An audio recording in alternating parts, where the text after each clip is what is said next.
tell me something. Truman, I did not care for the refereeing activities last night. Dahm. That's true.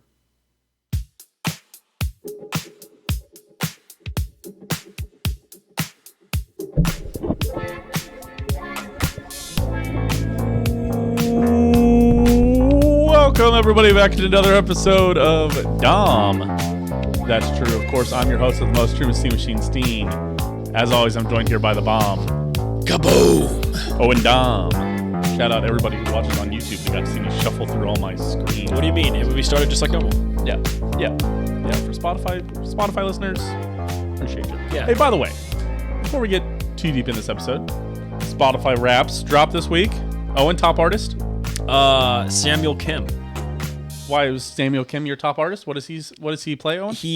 So what he does is he takes movie soundtracks and makes them, quote, epic, which is essentially just adding French horn. Nice. What was your number one played song, Owen? Star Wars. The Star Wars opening. I'm not joking.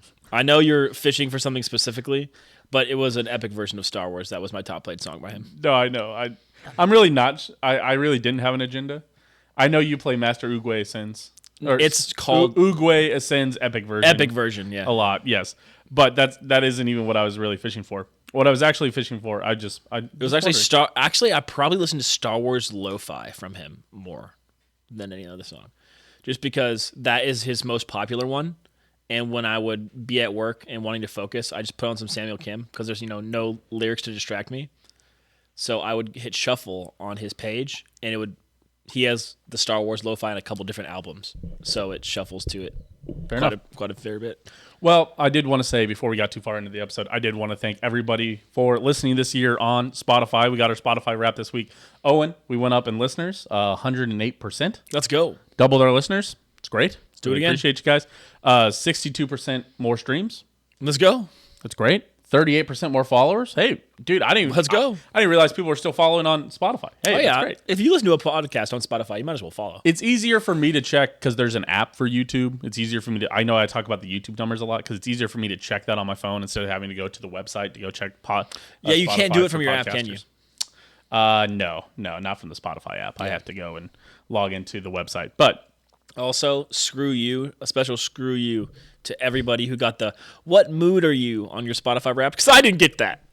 Yeah. They didn't give it to me. I was the collector. I listen a lot to my own playlist. I was also the collector. I didn't fucking get that because I got one because they had to tell me that how cool it was that I listened to 11,000 minutes of one podcast and 24,000 minutes of another. Couple of podcasts. That is crazy that you listen to 11,000 minutes. I listen to more podcast. No. I listened to 11,000 minutes of a Tottenham podcast. That's Jesus Christ. I didn't even think there were going to be 11,000 minutes. I didn't think so either. In a year. But so they put out one before every game. They put out one after every game. So that's at least 38 hours. And they also do mid-scope ones, like they do stuff in between, and they do transfer window stuff. So that's 76 episodes, no matter what, per year. Jesus. So to put that not including the extra stuff. Dahm That's True releases, let's call it 90-minute episodes on average, right? Because the episodes during the season are long. Mm-hmm. During the offseason, we had shorter episodes, but that, again, kind of all evened out with the divisions. Let's say it's 90 minutes. We released as a podcast 4,680 minutes of content. They over doubled our... Yes. You listened to over double of what we produce. That's wild. So that's not. I bet you didn't even listen to every minute that they had. No, and that's why I was only in the top 0.5% of listeners. That's crazy. I'm shooting for better numbers. So yeah, plus 108% listeners, plus 62% streams, plus 38% followers, and we rewarded you guys with plus 11% more minutes created. But it's just more talking. You're welcome. All the betting are a lot segments longer actually. with all the overreactions this year. You actually got 11% more money if you listen to our 5-team parlay, because our another one's about to hit this week, baby. You hope so. I'm teasing. That's a tease. It might. Stay tuned. Yes. So today we're going to talk about Chiefs Packers. I assume a lot to talk about there. Yeah. We're going to talk about We're going to touch on a couple topics there. We're going to talk about Chiefs Bills coming up. Then we're going to do overreactions with the overreactor. That's me. Thank you, everybody on Twitter, for submitting. Again, we had enough people submit on Twitter. I didn't open it up to Snapchat. Yeah, shout out you guys. Not to do Thank you guys for responding and chiming in. Remember, you can always text us and email us anything you ever want to talk about the pod, and we'll humor it. Come whisper it in my ear. I'll put it on the show. Yeah, see me on the street. See me at the grocery store. And then we're gonna go around the NFL. We might check in with the Swifties. Ooh, see how that goes. And we're going to go top 5 Pop Tart flavors. Yep. Top 5 Pop Tart flavors. No agenda there. No agenda there. All right. Let's get into it. Owen. Let's do it. Chiefs versus Packers. Give me a take. Too many cooks, man. We talked about this last week. There's too many cooks. For example, Truman. Yep. The 49ers against the Eagles, when they beat the crap out of the Eagles last week, how many people caught a pass, do you think? When they beat, beat the 49ers versus the Eagles? Yeah, how many different players caught a pass? I'll put the over-under at 7. Helps to have a star player like Deebo Samuel. Under, I'm sure. Yeah. I'll rephrase it to under 6. Under. Yeah. I'm looking 5 players, man. Yes, 5 players caught a pass for the San Francisco 49ers, and those were all that were even targeted. Deebo, there was only 5 people targeted, and there's only 5 people who caught passes. Deebo Samuel, George Kittle, Brandon Ayuk, Jawan Jennings, and I think it's Jawan. It's spelled different than the other Jawan Jennings. Yeah. No, that's Jawan Johnson in New Orleans. It's just J'1, right? No, this is Jauan. Yeah, it's still Jawan, but yes. Sorry, this is Jawan Jennings as opposed to Jawan Johnson, which is, I believe, Jawaan Who's in the New fifth Orleans. Guy? Fifth guy is somebody nice and well, Christian McCaffrey. I see. Yeah, the time for throwing the ball to Clyde Edwards-Helaire is over. The time for Sky Moore being on the field is over. The time for scheming things to players who have a negative EPA when targeted is over. The Chiefs have got to find a way to simplify their receiving core. Got to find a way to have Rashee Rice on the field for third downs. Yes. Got to find a way to cut MVS. There's no reason in crunch time you're walking off the side of the field. What do you mean? And on the last minute drive, the reason that the Chiefs had to waste a timeout is because MVS was walking back to the line of scrimmage instead of getting back into formation. That's not what. There was a play when he was walking off to the side, and they had to scramble somebody in because they were expecting him to hustle back, and he didn't. No, man. The Chiefs used all 3 timeouts to I know. stop they didn't use a timeout, but they had to scramble to get somebody in there. And it made a bad play because of it. Yeah. It's little things. Like, I don't understand why we're running the ball with Clyde Edwards-Helaire. I think that was probably due to the injury, but there was no reason for him to get any more looks. Why did we only let Pacheco touch the ball once in the fourth quarter? He's the best player on the field, not named Patrick Mahomes. It's true. He would have got touched there at the beginning of the fourth quarter if he wouldn't have been hurt. If he wouldn't have got rolled up on, to be fair. Yes, but he ran the ball after getting rolled up on. Yeah, one time. Oh, I guess he got rolled up on at the end of the third. I guess he did get ejected. Yes. There in the final 2 minutes. But we'll get to that later. Yeah. I'm starting to worry. I'm not gonna lie to you. I am starting to freak out just a little bit. It's very frustrating. I mean, still, I don't think that the Packers did anything incredible. No, and that's the problem. Yeah, their best play was a play that should have been picked off 80% of the time. Well, and the Chiefs' red zone struggles. Obviously, way heavy here as the Chiefs only lose by 8. Yeah, well, one of them was stopped field by goals in the first half. One of the drives was stopped by a phantom hold. A touchdown, actually, was stopped by a phantom hold. Was that the Jawan Taylor one? No, the Creed one. Oh, that was that one. Yeah, that's never a hold. But what I will say, and it's a nice sell job, I guess. I said this last night. We talked about the very famous. Do you know what the awards for musicals are? The Academy Awards? No, that's for movies. No. The Academy Awards would work too. The Tonys.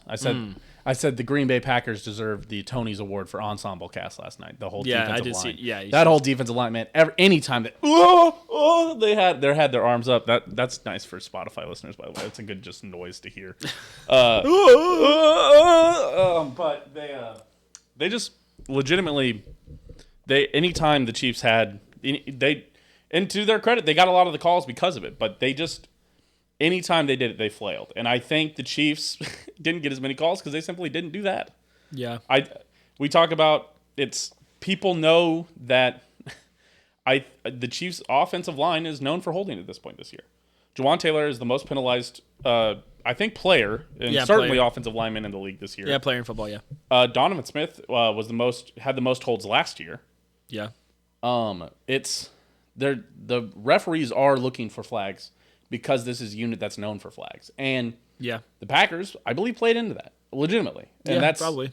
That's a lame excuse to blame, and I don't want to sit here. We shouldn't sit here and blame the refs, but I will say, still a little bit of a kind of just felt. It's just a frustration. It was a poorly refereed game, no matter what. Right? Yeah, well, I think the worst part though is at the end of this. This is stuff that normally the Chiefs' offense is good enough to overcome, and we don't care. And then at the end of the game, when people go, Mahomes gets all the calls because of that one hit out of bounds call, that would be the focus because the Chiefs would have won the game, and us Chiefs fans would have been like, oh yeah, well these went against us, but we still won because we're good. Yeah. But the Chiefs' offense just is not pinging right now. They've got to find a way to get it together, and it's in the tail end of the season, man. We're in the third of the season. Third of the season. And by the way, I did have an explanation for. Let's talk about the refereeing. I think it's hard. Do you have a slide here for it? No. This is all just no. I had a hunch because I told people were like, I can't believe they still called that unnecessary roughness on the sideline. Man, what they didn't call is they will say personal foul. I believe it's maybe unnecessary roughness, and then they say late hit out of bounds. They might even say personal foul, late hit out of bounds. Yeah, that was just unnecessary. They didn't call that. They just said unnecessary roughness, and I think that's absolutely. That's the rule. I think they have the right to call it there because I think people are saying, well, he hit him in bounds. Yeah, but he launched into him. He launched shoulder and head into Mahomes' shoulder and head in a spot where he's giving himself up to go out of bounds. The thing is people say it's just think about it this way. It's one of those where he gets that hit and you go, woo, you're like, man, like, because so often do you see when they do that, when they go to the sideline, they let that guy go because they should and because you normally do, that the time that they hit him, everybody goes, that's got to be a flag. And even though they threw the flag and then everybody afterwards wants to say, oh, well, he was in bounds. He was in bounds. It's great. But you knew that it felt wrong at the time. You know that felt like a flag when he hit him. You were like, that cannot be legal. Like, there's no situation where that felt right. That's also just the rule. The NFL is putting these rules in place to protect quarterbacks. And the thing about the NFL's rules, they don't always make sense. No. Landing on the quarterback with your full force of your body, no matter where you tackle him from, is a flag now. Yeah. Which is very frustrating because especially when you're, jumping to get past a defender or you're a linebacker, leaving your feet to get there as quick as possible. Yeah. If you land on him, even if it's not physically possible for you to turn, that's a flag. It's the same kind of thing with the play on the sideline. Just think about it this way. If Tom Brady or Peyton Manning or, Cam Newton is getting obliterated on the sideline. Cam Newton famously. Well, yeah, I realized that right when I said the LeBron effect a little bit. Yeah, I realized that right when I said Cam. Yeah. Or Brock Purdy is getting hit like that on the sideline. That's a flag every time. Justin Herbert got hit like that on the sideline. Didn't get that call, to be fair. That's because he's a Charger. Yeah, that's right. But that's because you gotta win something. Yeah, that's a little bit unlucky for the Chargers fans. They should be mad about that. People were mad about that also because it's like. People were mad. It was the same thing last week where Keenan Allen, they called his catch and fumble a fumble, but they didn't call the A.J. Brown catch and fumble a fumble. Right. People are like, how can you not call that Keenan Allen? How can you call that Keenan Allen one, not the A.J. Brown one? The answer is that they both should have been something, right? Right. And so I don't think Justin Herbert not getting that call means Mahomes shouldn't get that call. I think it means Justin Herbert got fucked. It was the thing about the whole play is that it was very clear the defender knew exactly what he's doing. Mahomes, angling out of bounds, slowing down, looking down like he does when he's giving himself up, not going to make a move. Right. And the dude is lowering his shoulder, leaving his feet, and laying one on him. Like, come on, man. He absolutely launched into him at the end. It's unnecessary roughness. But so that was the explanation even from the NFL officiating. There was an interview afterwards. Right. There was also the pass interference. They said they did not feel that was pass interference because they did not feel that affected. They didn't think it affected the player's route enough. That's just insane. I think the argument is that he didn't fight for the ball enough. That's I because he was essentially getting the argument. slammed into. Yes, I believe is what we're gonna call that there. But That's always a call. I don't understand how you don't throw that flag there. But as a Chiefs fan, I believe that's egregious. I believe it was. I don't see many people. The thing is, I don't see many people saying, "Well, that doesn't deserve to be a flag." What I see people saying is, makeup call. "Oh, that was a makeup call. Oh, you can't let a flag at the end of the game decide it." Mahomes even said, "You go. Well, I understand you got to let him play or whatever." Listen, none of that. It's the same thing when people go, "Oh, well, Mahomes got that call on the sideline. They shouldn't call it defense PI." No, they should call both of those things. That doesn't. You shouldn't say, "Well, something else happened, so we shouldn't be calling these flags." No, man. Flags are meant for a lot of reasons: to protect the fairness, to protect the players. And just because you miss one doesn't mean, oh, well, it's fair to miss one. No, you should be upset about every missed call. You should be upset. You can be upset about the one on the Mahomes sideline. Fine. You should be upset about the defense PI. You can be upset about the MVS going backwards out of bounds. I think you should be upset about how poorly that game was officiated. Yeah. And that officiating had an impact on the game. And And that's one of those things where it doesn't all actually even out. You know, Right. It was a 50-yard penalty they would have had for the MVS play. It is a 15-yard penalty for Mahomes. It's, you know, but At the end of the day, though, I need to clarify. That's still not the reason the Chiefs lost. No, So no. it was The 20. Chiefs- It was 21-19 the fourth quarter. Chiefs had the ball. Yeah. They go Should 3 and score. out. You should score. They go 3 and out and punt. Then, so after they punt, the Bengals drive. I mean, not Bengals. The Packers drive down the field, and the defense stops them again Hold and them to a force them to field kick goal. a field goal. Now the Chiefs are down 5. Yeah. Get the ball back. The Chiefs punt again. No. Oh no. Interception. Yeah, sorry. The Chiefs throw an interception. Yep. And then the defense stops them again. And you have a third chance to go down to score, and they still couldn't do it. So, I mean, by no means did the referees cause the Chiefs to lose this game. They were a factor in it, but the Chiefs could have won this game very easily had they just, executed and played a little bit better. That fourth down play where Jordan Love threw up the lamest duck I've ever seen. And hurts to have Brian Cook out there. yeah, I think partially Brian Cook due to did. injuries. Our starters aren't out there, Right. and they catch a lame duck. That is unacceptable, and that's really the reason why the Chiefs lost this game. They allowed the Packers to convert on things that were unacceptable, and I don't know, man. It's the Chiefs need to get their offense together. That's why they lost this game. Defense did everything they could. Once again, holding a team to under 25 points, right? No, 27 points. They got this is like the first team this year to score 27 on the Chiefs, right? Yeah. And second time. it took Drew Tranquil, Nick Bolton, Brian Cook, and somebody else being out? No, we just lost an offensive player, right? Because we lost Donovan Smith being out also. Yeah.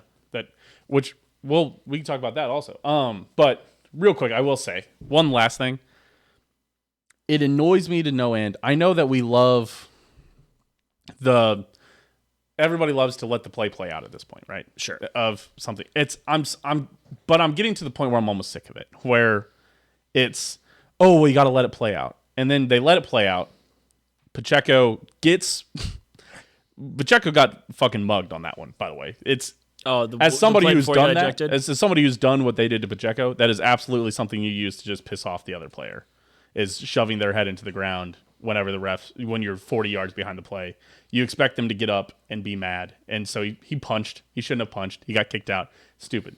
All a result of letting that play out. There's also... Yeah, there's no way in the world you actually think that's a fumble and don't blow the whistle immediately. They also beat the shit out of Mahomes down the field. And they threw a flag for either holding or a block in the back on the return. Pick that one up.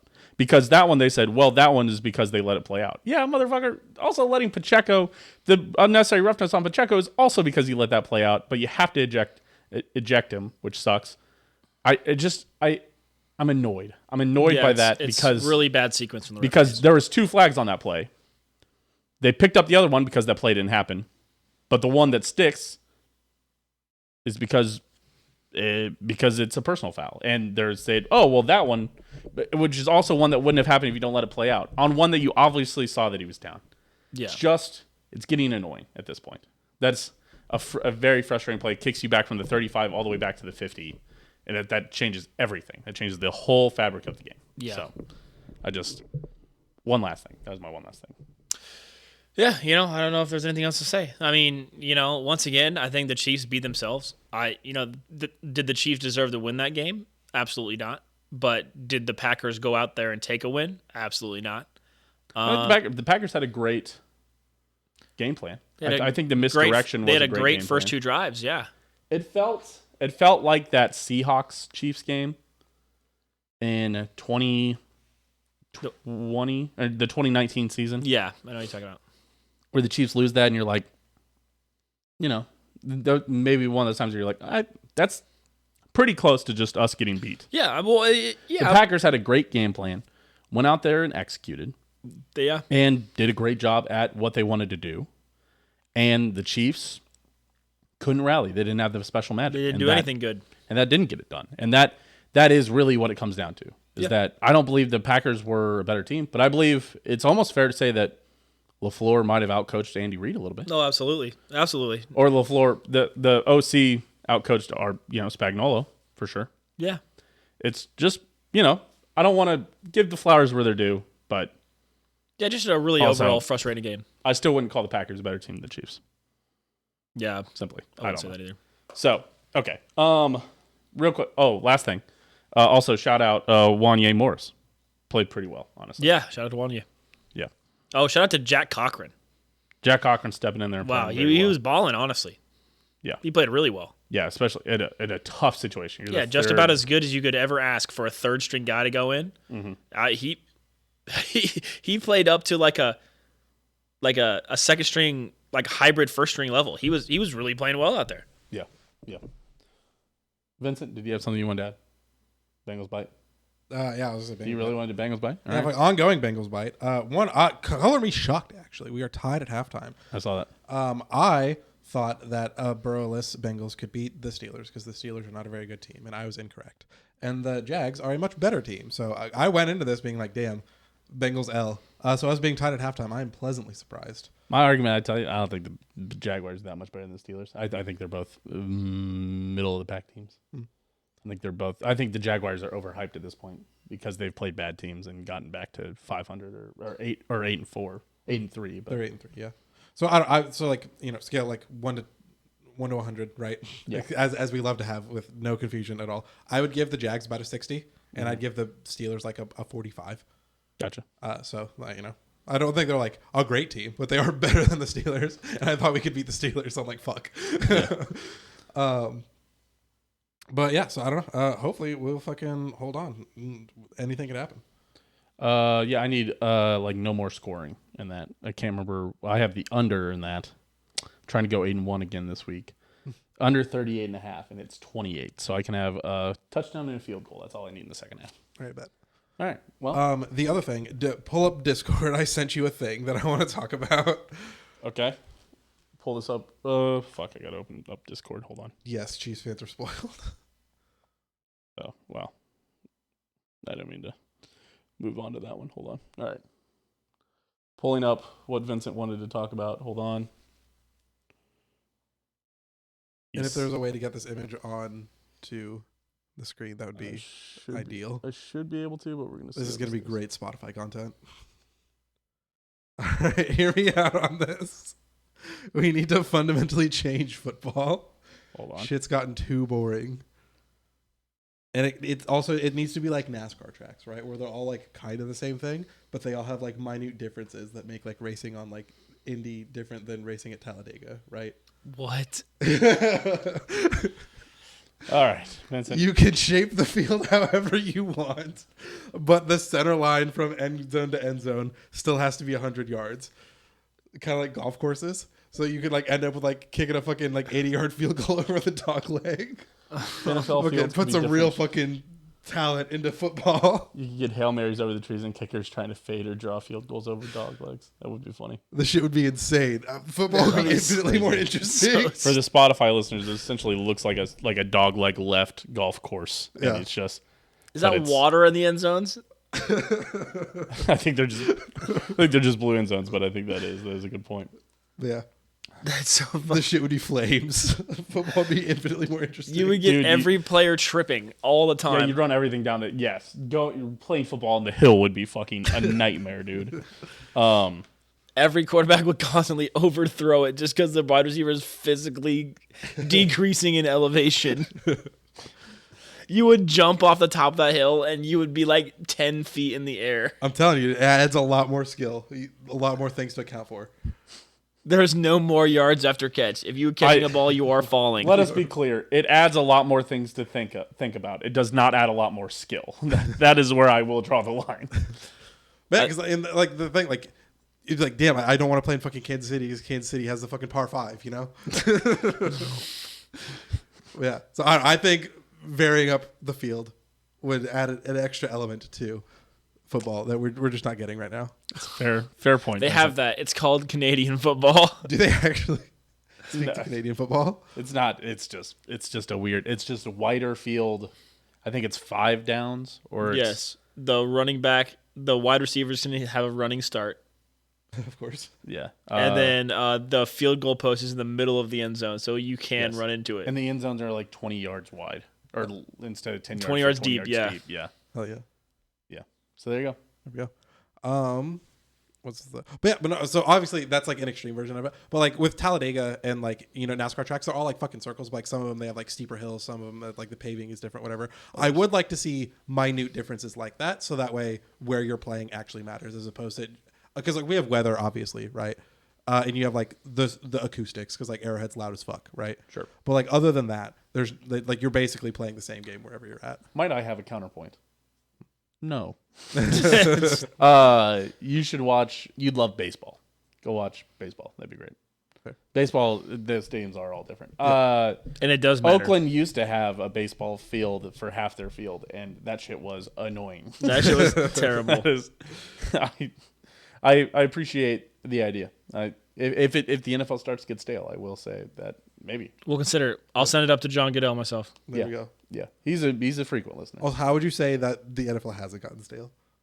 What keeps the NFL fresh in your eyes? New players, parity for the most part, because of the draft and everything. Also, my team being fucking really good. That helps. That helps me be really engaged. Fair. It's been a bad product this year, to be fair. Yeah, but it's all right. It's all right. Keeps me engaged. There you go. I'm hyped about it. All right, there we go. That's our Bengals bite plus some. All right. Well, thank you, Vincent. And fucking hold on. Fucking, we said it last week. We're saying it again. Fucking 11-6, baby. Well, you haven't lost yet. Exactly. Oh, We're already at 6. You're already at 6. I gotcha. Okay. All right. Okay. Fair enough. All right. Well, thank you, Vincent, for the Bengals bite. All right. Oh, and let's. What's next? Let's keep moving. Oh, and I want to ask you: are Chiefs fans spoiled? Yeah, probably. Yeah. Did you see the Mitchell Schwartz tweet? No, what'd he say? I want to read this out. Mitchell Schwartz normally knows ball on the Twitter. Mitchell Schwartz does know ball. He also knows meat, dude. Yeah, he knows cooking, dude. What did he tweet? Okay, here you go. Also, real quick aside, Truman. This is a 6 tweet thread. Real quick aside. Lane Kiffin's in Manhattan right now. Ole Miss? Looking at Will Howard? Yep. Dude, they're all coming for Will Howard. He's a baller. I think, like I said, I think he goes to the NFL draft, though. Yeah, if he's got this much interest from everybody, I think he should go to the NFL draft. I think that absolutely means I think he probably does go somewhere else. He could be a round 4, round 5 pick. But if he goes plays for like Ohio State, dude, there's no way he'd go to plays for Ohio State or right? USC or are they looking at him? Ole Miss. Yeah. What? You didn't see that? Lincoln Riley was in Manhattan over the weekend. Any of those guys. You know what? If he goes to the Big Ten or the SEC and plays well, man could certainly win a Heisman. Man could absolutely go in the top 2 rounds. That's crazy. The only turnaround issue being that he's old. That's a crazy turnaround for you, Truman. Yes. Certified old to Will a top Howard 10 hater. draft pick, that would be insane. That would be. I don't know. Rory would never let you hear the end of it. No, nobody should. But hey, listen, Will. You're all-time K-State great, all-time touchdown leader. Yeah. Go get that bag, son. Whoever's going to give you the most money, go. All right. Here's the Mitchell Schwartz tweet. This is not for the majority of you, but some of you need to hear it. You got to chill if you're this upset. Calling out the team for complacency or effort? Stop it. One guy got his leg snapped in half. Another got kneed in the head by a 260-pound running back and laid face down for minutes. I will say, A.J. Dillon. Sorry, this is not the Mitchell Schwartz. A.J. Dillon punished our guys. Yeah. He was hard to tackle, and the Chiefs were not getting enough penetration to slow him down when they needed to. Yeah. He would fall forward. You cannot let a guy like fucking A.J. Dillon run 5 yards for you on every. He did like the Samaji P. Ryan thing that the Bengals used to do. Yep. It's just annoying. All right. Continued. Unhappy with the GM or front office? 5 straight AFC Championship games hosted at Arrowhead, 3 Super Bowl appearances, 2 Super Bowl ones, one of which was in February, like this February. We're 8-4, leading the division comfortably, and 1 game off the 1 seed. Great cap situation moving forward. They've done well. It's a much different team than we're used to. The offense is a lot worse compared to previous years. Guys don't win on the outside. The offensive line creates a ton of penalties and negative plays, and the QB is bearing the brunt of that. You're going to have to adjust your expectations. But guess what? Our defense is better than it's been with Pat. One game in Green Bay doesn't define that side of the ball. They've been great all year and been holding this team together. It's a well-rounded team, not the dominant one offensively in particular that we're used to. There's no dominant teams in the AFC. We beat 2 of the 3 division leaders. In NFC, San Francisco had a 3-game losing streak, something we've never sniffed. Philly is an unhappy 10-2, and all the top teams have flaws. We have experience on our side once the playoffs start. Stay patient and have trust. Man, he sounds like a really handsome podcast host I know, to be honest. He sounds like he knows ball. The man knows ball, quite simply. So the question, are Chiefs fans spoiled? Absolutely. Yeah. We are absolutely. We have had an embarrassment of riches. We do not know how to handle ourselves. And we talked about this. Shout out Allison Renner. Tweeted on, put out on Twitter. We were talking about 6 of you have Dahm That's True as your top podcast. We'd love to know what 6 of you. But Allison tweeted out, what a perfect topic to hop in. Yeah, thanks, analysts, read. But Allison Renner posted a video, and it's, Owen and Truman freaking out, overreacting to the Chiefs every week. And it's like, the listeners knowing that the Chiefs are still the best team in the NFL. And listen, we are here to be reactionary. Listen, we're reacting to your overreactions, so flame us all you want. You're judging your peers. Well, I overreact, and I do that on purpose. Oh, you do? I don't do that because I don't believe in it necessarily. I like to live in the moment. Truman. I told this is a story. Truman is a hashtag content creator. But not even, I'm not doing that on purpose. I don't do it. I'm not like Stephen A., where Stephen A. fucking said that dumbass shit about TCU being a fucking he said, oh, FSU didn't get in. Oh, that's blame TCU for that. That is something just to get people to comment on that, because TCU won a fucking playoff game. All right. Yeah. Beside the point. I do ebb and flow a lot, but I choose to live in the moment. Listen, deep down, I understand the Chiefs still have a great shot to win the Super Bowl. They do. I am still a major Chiefs fan. It would take I would take a lot of things for me not to watch the Chiefs.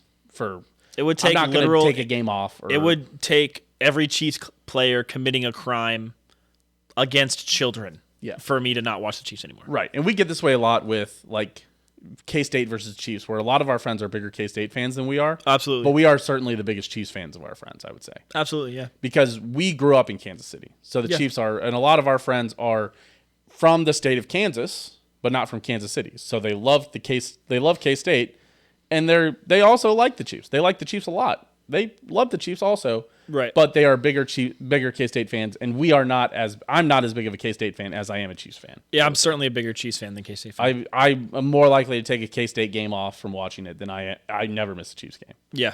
But that being said, we come here every week. I choose to live in the moment. This goes back to 2018 when Patrick Mahomes started playing. That's true. I remember the first game the year when they played the Patriots.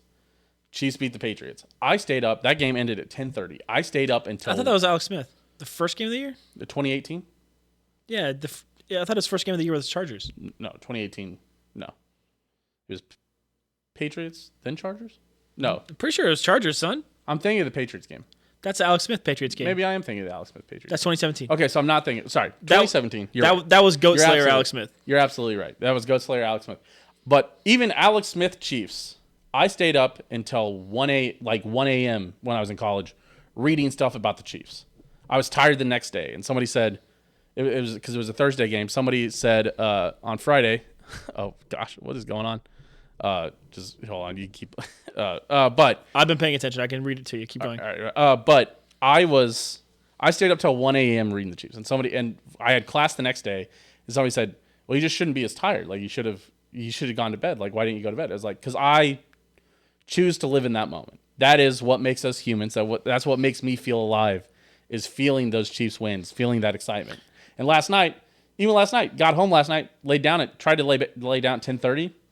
I didn't fall asleep till 12:30 just because we were so mad. I wasn't so mad, but I think I was about as animated as I've ever been this season after that. I'll tell you, I've never seen you that animated in a bar before. Yeah, I was pretty beside myself. Not that you were like unacceptable or anything, but like you normally are just stone face, don't say anything, just watch game, cheer for touchdowns and stuff. Right. But yeah, you were pretty animated. You were pretty upset. And that's all part of it. And so we sit here every week and we are going to go up and down a lot. And of course, I still believe that the Chiefs are a top 3 team in the league that can win the Super Bowl. Top 4, yeah. Because, and Mitchell Schwartz makes a great point, when you get to the playoffs, this team has 1, playoff experience, which is good. But 2, the number 1 thing that you look for in the playoffs, head coach and quarterback advantage. The Chiefs had the best quarterback and the best head coach still. And best head coach and best quarterback experience in the playoffs in big games. Yes. Only team that will be in the playoffs that has a quarterback and a head coach that has won multiple Super Bowls. Yep. There's only, because Patrick Mahomes is the only active quarterback who has won multiple Super Bowls. Yep. Not because Jimmy Garoppolo, 1, ain't making it, and 2, ain't starting. So yeah. And he's the only one who barely counts. Patrick Mahomes is the only one who has started and won multiple Super Bowls. And he will certainly be the only one in the playoffs. He might be the only one in the playoffs who's won a Super Bowl as it stands right now. Yeah. Because what is it? AFC, it would be Chiefs, Ravens, Jaguars, the South. No, sorry. Wait, what are we counting off? The AFC playoff teams right now. Oh, yeah. Chiefs. Ravens. Oh, Miami. Mm-hmm. Jaguars. Steelers are in Nobody's won a Super Bowl there. Quarterback or head coach. But nobody in the AFC has won a Super Bowl. Harbaugh with the Ravens has won a Super Bowl. That's it. Yeah. Over 10 years ago. And then your wild card teams, certainly nobody there has won it. No. You get to the NFC. Nobody, dude. Russell Wilson is Russell Wilson could make it, but he's only won 1. Yeah. So, yeah, listen, Steelers, guys. Dolphins, Tomlin's won 1. Yeah, sure. Yeah, I suppose. But still, the quarterback hasn't, and the quarterback's bad. Yeah, we are spoiled. We are spoiled. We're going to have to relax a little bit. But the Chiefs also are going to have to figure it out, or they're not going to win in the playoffs. Right. What they showed against the Packers isn't going to win in the playoffs. And we know that. And that's why we're kind of freaking out. But at the same time, it's another NFC loss. It doesn't really impact our playoff hopes. Yeah. What's been going on in chat? They were talking about, they said, what if you lose to the Patriots? And they said that's not going to happen. If we lose to the Patriots, fire Matt Nagy, I think. Yeah, I guess, yeah. I think at some point, I know you've been a big proponent of this. Of course. But listen, Juju and Rashee Rice are going to put up very similar numbers this year. Yeah. At what point do you have to look a little bit at Matt Nagy? No comment. It's basically the same wide receiving core. No comment. But my favorite animated moment. Wait, which one was? Is he talking? Oh, me drinking on the patio after we beat the Bills. All time. That was an all-time moment. Shout out all your bookmarks, dude. Yes. But yeah, we are spoiled. Yeah. Yeah. For sure. Yep. All right. What's next? What is next? We'll move on to the next topic. I believe it's another playoff related one. Owen, at this point, how many wins do you think the AFC number 1 seed? I think if you're the Chiefs, 12. I think you can drop one more game and then you have to win the rest of them because you'll have so many tiebreakers that I think 12 will get you there. Very interesting. That is very interesting. I think 12 you think the Dolphins drop 2 more, you think the Ravens drop 2 more, and you think the Jags drop 2 more. Yeah. I think 12 or 13 gets you there if you're the Chiefs. I think it's reasonable to go 1-1-1. I think 13 gets you there. If the Chiefs have 13, they will get the 1 seed. Yeah, plain and simple. There's no way they don't. The Ravens, the Dolphins still have to play, I believe, the Eagles or the 49ers. Yeah. And they don't beat teams above 500. The Ravens still have to play the Dolphins. And a couple divisional games. And they have hard divisional games. I want to look at the Jaguars could fucking lose at any moment, and they're currently tied, or they were currently tied with the Bengals they're down 21-14 against the Bengals right now in the third quarter. Oh my gosh! If they lose this freaking game, oh, that would be heartbreaking. minus 400 that loses our parlay. Yep. We can talk. We'll get there. We'll get there. So Jaguars, Baltimore. Listen, Baltimore gets to play the Rams. Then they have to go at the Jags, at the Niners, home against the Dolphins, home against the Steelers. They're losing one of those. Yeah. If they win all of those, they deserve to be the 1 seed, and they deserve to be feared. It's actually a win-win, Truman. Either the Chiefs get the 1 seed, or we get to see a Mahomes road playoff game. Oh yeah, and Dolphins have to face the Titans at home or in Miami, Jets in Miami, Cowboys in Miami. Cowboys looking legitimately like a threat. Which is great because we all know what's going to happen to them. Yes. Dolphins have to go to Baltimore, and then they get to face Buffalo in Miami for the last game of the season when Buffalo could be trying to fight for a playoff spot. Deadass, as long as the Chiefs make the playoffs, I don't care. I don't really care about the 1 seed. Yeah, to be fair, the Chiefs have been the 2 seed plenty of times, and I think still got home field advantage. In the streak, I think they've been the 2 seed twice and still got in. Yeah. I think the year they won the Super Bowl, they were the 2 seed. Yeah. The first year they won the Super Bowl. Sorry. Yeah. Last year they were definitely the 1 I do not care, man. Like, as long as the Chiefs make the playoffs, I'm gravy because it's a win-win. Either the Chiefs get the 1 seed or we get to see road playoff games. Yeah. That's cool. Don't care. Yeah. Go ahead, Ravens. We all know what happens to you guys in the playoffs. So if they really want the 1 seed, I hope they take it. I'd love to see us go on the road. I think I'm turning my focus towards the Ravens after the bye week. It's one of those things where I don't think I've been taking the Ravens seriously. I would like to focus a little more on seeing them play to decide how I feel about it. Once again, this is just one of those years where no one is the out-and-out, standout best. I guess you could say Niners. Niners now, but the Niners for 3 games looked awful. Yeah. And the Chiefs have looked good at times and awful at times. The thing is, if we sit here and the Chiefs beat the Bills next week by 14, are we back here saying, we're back? Oh, we're back. We're so back. From it's so over. We're so back. From the depths of it's so over comes unkillable. We're so back. Yeah. I mean, yeah. So 13 wins. I think that'll get us there. Ravens home field is legit, brother. Not in the playoffs. Not in the playoffs. Listen, it's a great atmosphere. They should try winning there. They should try winning if it's that great of an atmosphere. But let's talk about Chiefs versus Bills. Owen, if we don't turn over the ball, we will win. Next slide. Chiefs lost turnover battle this last game. And they lost. Like we said, if the Chiefs lose a turnover battle to the Packers, it's losable. Only had like 2 sacks. Yeah. Chris Jones, by the way. Well, they double team. They dared somebody else to beat him, and the other players couldn't beat him. Chris Jones just hasn't looked great. He got double teamed the whole game. I'm just saying.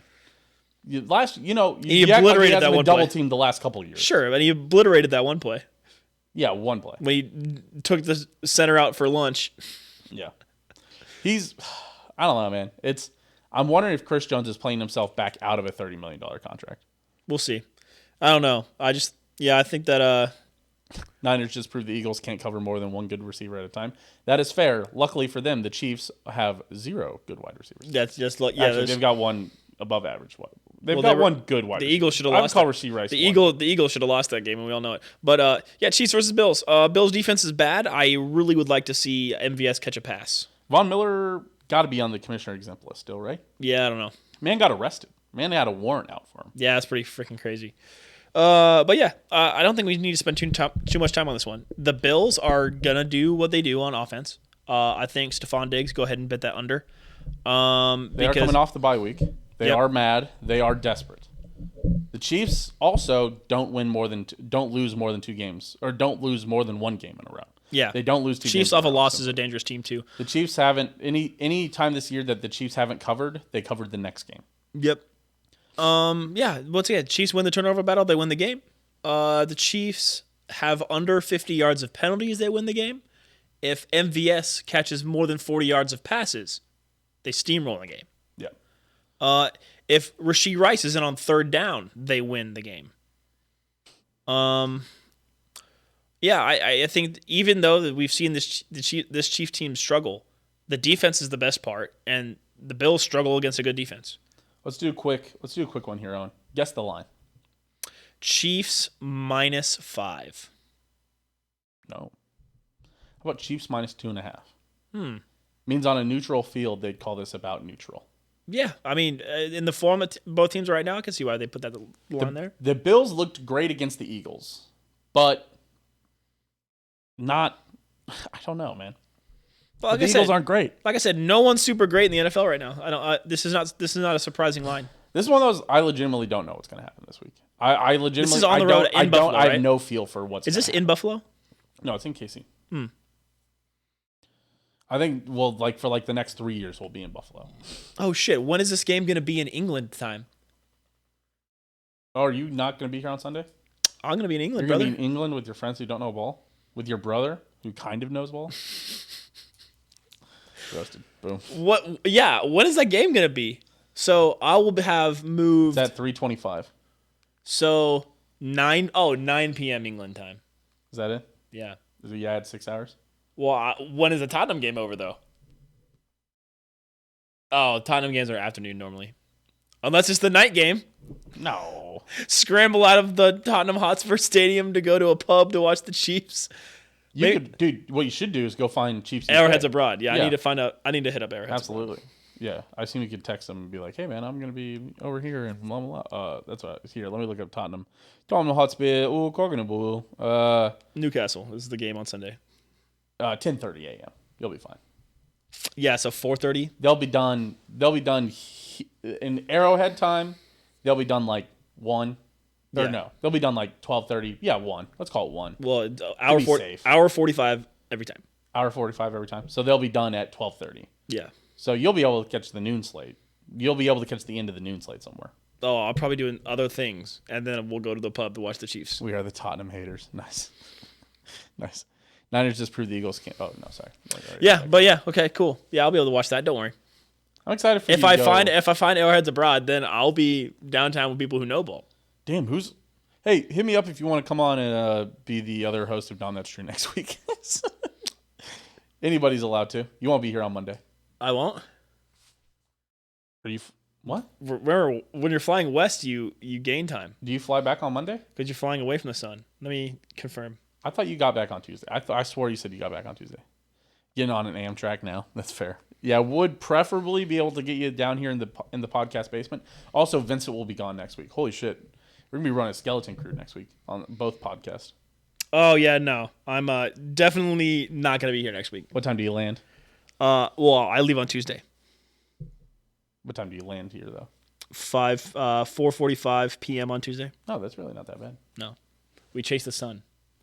So I get on the flight at from London. I leave London at 11 a.m. And I have an hour and a half layover in Detroit. That's fair. Can't have shit in Detroit. That's what they say. Except an hour and a half layover. Except an hour and a half later. Okay. All right. Keys to the game. Chiefs forcing at least 2 Buffalo turnovers. Yeah, probably. They'll probably fumble. Not having any turnovers. If either of those 2 things happen, I believe the Chiefs win. Chiefs +2 on turnover ratio? Yeah, win. Oh, if the Chiefs are plus at all in the turnover ratio, they win. But I think if the Chiefs have 0 turnovers, I think they win. I think if Buffalo has 2 turnovers, I think the Chiefs win also. I don't think the Chiefs are going to have 3 turnovers. No. I think they've if the Chiefs throw to less than 6 wide receivers. If I can count the number of wide receivers that the Chiefs throw to on one hand, the Chiefs will win the game. Yeah, but I think the Chiefs are a little bit different than the Niners. The Niners don't have a good backup tight end. I think the Chiefs' backup tight ends are actually serviceable. So 6. Let me set it at 6 wide receivers. But once again, Mahomes is always thrown to everybody that touches the field. That's true. Like think about Anthony Sherman caught a touchdown pass. Oh, real quick, do you want Zach Ertz? No. I don't think so either. I don't think it makes sense to sign Zach Ertz. Listen, unless you're going to throw, although at this point, 3 tight end sets. 3 tight end sets. Noah Gray, Zach Ertz. Noah Gray, Zach Ertz on either side of the line. Put Kelsey in the slot on one side, Rashee Rice on the other side. Have Rashee Rice your X, Kelsey your Y, Noah Gray your Z, and then Zach Ertz as your tight end. And let's just fucking see what happens. Listen, why not? Who cares? Who cares? If he's willing to come to Kansas City for a bag of potato chips, sure. Because and let Pacheco run all over him. Just run 31 personnel the whole time. Let Pacheco run over them, or let them all put all their linebackers in, and then let those all get cooked by fairly athletic tight ends. Yeah. I'd love it. Kelsey earns great. Now you got me salivating, Truman. Apparently, Logan is about to beat Ben in fantasy, and he's worried for Ben's mental health. Oh no, that's funny. The Jaguars have tied the game, by the way, Owen. The Jaguars. All right, what's next? I've also lost my under, which sucks. That's enough of Chiefs Bills. We all know. You guys, we're just gonna say the same Score thing. prediction? 21-17 Chiefs. 21-17 Chiefs. Give me. I'm never predicting a loss for the Chiefs ever. Give me 28-27 Chiefs. Tasty. Give me a tight game. The Bills cover? Yes. No. The Chiefs have to cover after a loss, Truman. That's fair. Chiefs 28, Bills 24. You're right. Actually, you know what? Chiefs 28, Bills 20. Sorry, final answer. Walked him a whole touchdown back. Sorry. Go next. Because I got to find that. Because hopefully Nick Bolton's back. Hopefully Drew Tranquil clears concussion protocol. Probably not, but hopefully. Dude, I guess we don't need him if Jack Cochran's Himothy. No, listen, they're going to figure out Jack Cochran. That can only last for so long. So, okay. Who's cooking out there, man? Real Where quick. are they going to figure him out? Let's do a real quick Going to Swiftie figure check-in. out the mic spot? Give Home Run Chase just a little bit more time to get his takes in. We're calling Sawyer. Yeah, let's do a Swiftie check-in real quick. Hi. Hello. I just got out of class. I literally just got in my car. Great job. Well, great timing. Twin telepathy, you know? Twin telepathy. Today we went over words you find at the doctor and things a doctor might ask you. Anyway. Are you teaching, is it people who don't have English as their first language? Correct. It's an ESL class. Ah. So it's for adults who are wanting to learn English and get better at English. And it's kind of the best because everyone's there because they want to be there. And I don't have to, beg for anyone's attention. No one's forcing any of them to be there because they're all grown. It's the best. Right. It's very rewarding, I could imagine. Yes. And they're very, everyone buys into it. So, it's a lot easier to teach when everyone buys into the curriculum. Anyway. Fair enough. All right. Sawyer, Swiftie check-in. Taylor Swift was there. The Chiefs lost yesterday. That was a tough game. That was a tough game. It was a tough game. Someone in the stands, though, they put the camera on him for 2 seconds when I was watching the game. Mm-hmm. I watched the whole game. I changed at halftime because I was like, we're losing. I changed at halftime and switched cups. I was like, maybe that's it. I took my hoodie off. I feel that. Yeah. But he had, because their quarterback, last name Love, Yes. I was like, let's write our own love story. I saw that, yep.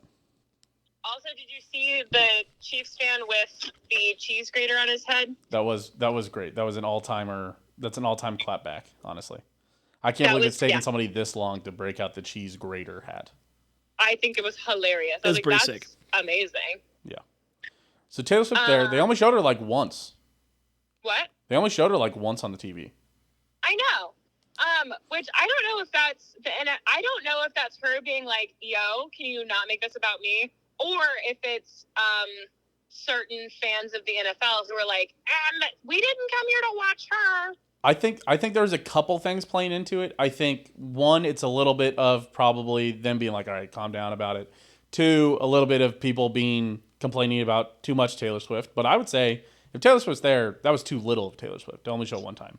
Yeah, well, and I also think they are increasing their female viewership, where it's yes. a lot of them came for Taylor Swift. Maybe show her more than once. I'm like, I don't mind it because I don't have to hear people bitch I watched the game and it was just Taylor Swift coverage. Right. Yeah, it also didn't help that I think also probably the biggest factor it was snowing. So the one time they did cut Taylor Swift, you could barely see her, and I imagine because it was snowing up there, I wonder if that just made it tough. It would just been bad camera angle to switch to her. That is true. Chiefs were losing miss also. The one time they showed her. What? I literally missed the one time they showed her. Damn. Yeah, But well. I'd already seen her outfit on TikTok, so I was like, that's fine. Yeah, the Chiefs weren't playing well. Travis Kelce didn't play well. So I think if he would have caught bigger passes or caught touchdowns, and I think if it wasn't snowing, they would have had a better shot at it. But now I have an interesting question for you that's not about Taylor Swift, but we'll get back to Taylor Swift. Okay. I saw a TikTok today someone saying if the best, and they said if the best college team played the worst football team, and their examples, not me, their examples were Georgia and the Panthers, they said that the NFL team would absolutely stomp their ass just because they're so, like, different at a different level. But also, I would like to point out that the Packers have, like, the youngest average, like, team age of all of them. Yes. And they have a lot of young guys, and they kind of, like, beat us yesterday, even though we're world champions. So where do you weigh in on that? So it's not a youth thing, right? It is right. Like, because what is it? They had that fake high school that played. Bishop Sycamore played. It was like a bunch of 30-year-old adults playing against high schoolers, and the high schoolers whooped their ass. So it's not necessarily an age thing. What it is that I know it's a size thing, but, like, I mean, you think about a 22-year-old and a 30-year-old. Relatively, like, if you're big at 22, you're going to be big at 30. So, like, big 22-year-olds turn into big 30-year-olds. So the whole size thing doesn't really, like, make sense to me. But what it really comes down to is that, let's say the best college football team of all time, maybe in the modern era, might have been 2018 LSU with Joe Burrow, or that might have been 2019 LSU. No, 2018. No, 20. Lot of LSU fans down here. Yeah, 18-19 LSU, or even like some of the Georgia teams, 2019 LSU. There, your final answer. So that team had Joe Burrow, All-Pro eventually. Right. Jamar Chase, All-Pro. Justin Jefferson, All-Pro. They had, Clyde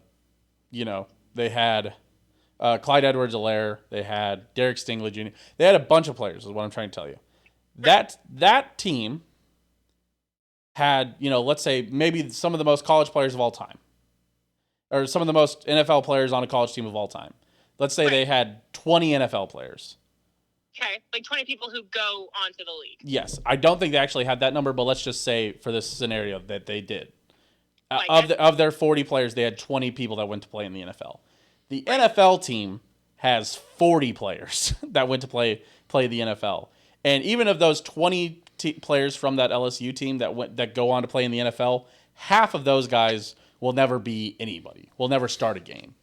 And those NFL players are all starting games and have been in the league for. That's why these teams stomp those players. Is because everybody who's made it to the NFL is, it's always like the stats is like the top 1% of high school players get to go to college, the top 0.1% of college players get to go to the NFL, and the top 10% of those players get to ever start an NFL game. And so we're still the top 0.1% of those LSU, Alabama teams will ever start in a game. And that's, Okay.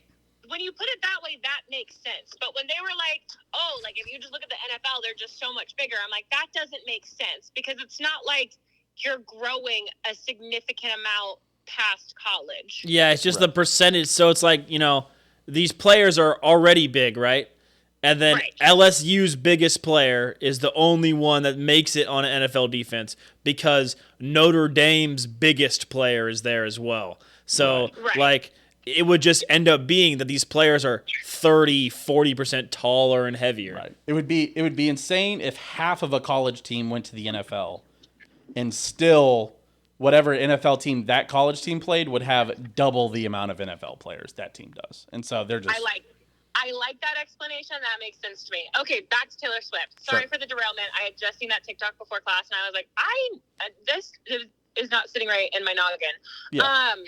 So Brittany Mahomes flew out with Taylor Swift in her private jet from Wheeler Airport, downtown KC. Woo. Must be nice. Homies. No shit. She just hopped a ride. Do you think they were hanging out? And she was like, hey, girl, can I get a ride? Because Travis left. So Travis left for the game Saturday. So Taylor stayed at his house, presumably, Saturday night by herself. Or with his friends, or, Right. She's probably rarely ever actually by herself. Yeah. Never. And then she and Brittany flew out, and she had a killer coat on. Taylor, not Brittany. Brittany had a Mahomes coat on. Brittany's outfit was cute. Taylor's was just, like, different. They're different cute. Right. They have very different styles. Sure. But And yeah, they didn't cover a whole lot of her. I don't know if they left together. I don't think they did. But the coverage is definitely chilling out, which as a nosy bitch, I don't love. But as someone who also, like, you know, understands that they're people and they need some privacy, I'm cool with it. Yeah. But she did come visit, and he was spotted at Trader Joe's and Hen House. But people on TikTok are calling it the Hen House. Or no, they're calling it something silly that you're like, that's not it. Hen in the house. Hen House, yeah. So he was spotted. Hen in the house grocery store. Yes. He was spotted picking up like snacks, for her last week. Sure. And she was in Kansas City, and then she went to London for Beyonce's premiere, and then flew back to Kansas City, I guess. But yeah, they're kind of chilling out on the coverage. And London, honestly, huh? I'm okay with it. That's fair. Not that they asked me. They should, but they didn't. Fair. That's some bullshit. Hold on. Here, Owen, I'm going to let you continue the Swiftie moment. I just realized I need to do something upstairs real quick. Hold on. Okay. Okay. I don't know. He's being secretive, but continue. I think, honestly, I don't really have a whole lot more to say. Well, you're going to have to chat with me for a little bit then because Truman's going to be upstairs for approximately 2 minutes. Okay. So, how's life? yeah, it's going well. But, Sawyer, what I wanted to ask you is why do you think the coverage is chilling out? Do you think it's just, all the Swifties are already watching the NFL now, or have they seen like a diminishing returns and showing Taylor? What do you think? I'm not going to lie. I have two theories. One theory is that people from Taylor's camp were like, hey, you're capitalizing a lot on us. And also, A, you're capitalizing on us for free. Interesting. B, you're taking away from Travis's spotlight. Like, this is Travis's thing. This isn't Taylor's thing. Like, Taylor's there as a supportive person. Like, you don't cover. I'm shocked they didn't cover Simone Biles at all because her husband plays for Green Packers. Bay. Yeah. Owens, yeah. And so, I don't know if it was her camp saying, y'all got to chill, or if certain NFL fans, if enough of them were getting upset that she was getting too much coverage. If they're like, because there are, not y'all, you guys are great, but I have seen mainly men and some women who have not unpacked the misogyny in their own heart being like, oh, like, Travis put Taylor on the map and like, this is bullshit. I'm tired of seeing her. We came here for football. And I don't know if the NFL's like, okay, let's not completely piss off our fan base. Because, like, these new fans are great, but also, like, these people have been financially giving us billions and billions, probably trillions at this point, of dollars. So I don't know. I almost Googled it. Well, I wonder what that's about. I don't know if you saw, Sawyer. There was actually I saw a whole bunch of Simone Biles stuff on social media. She had like a sideline pass.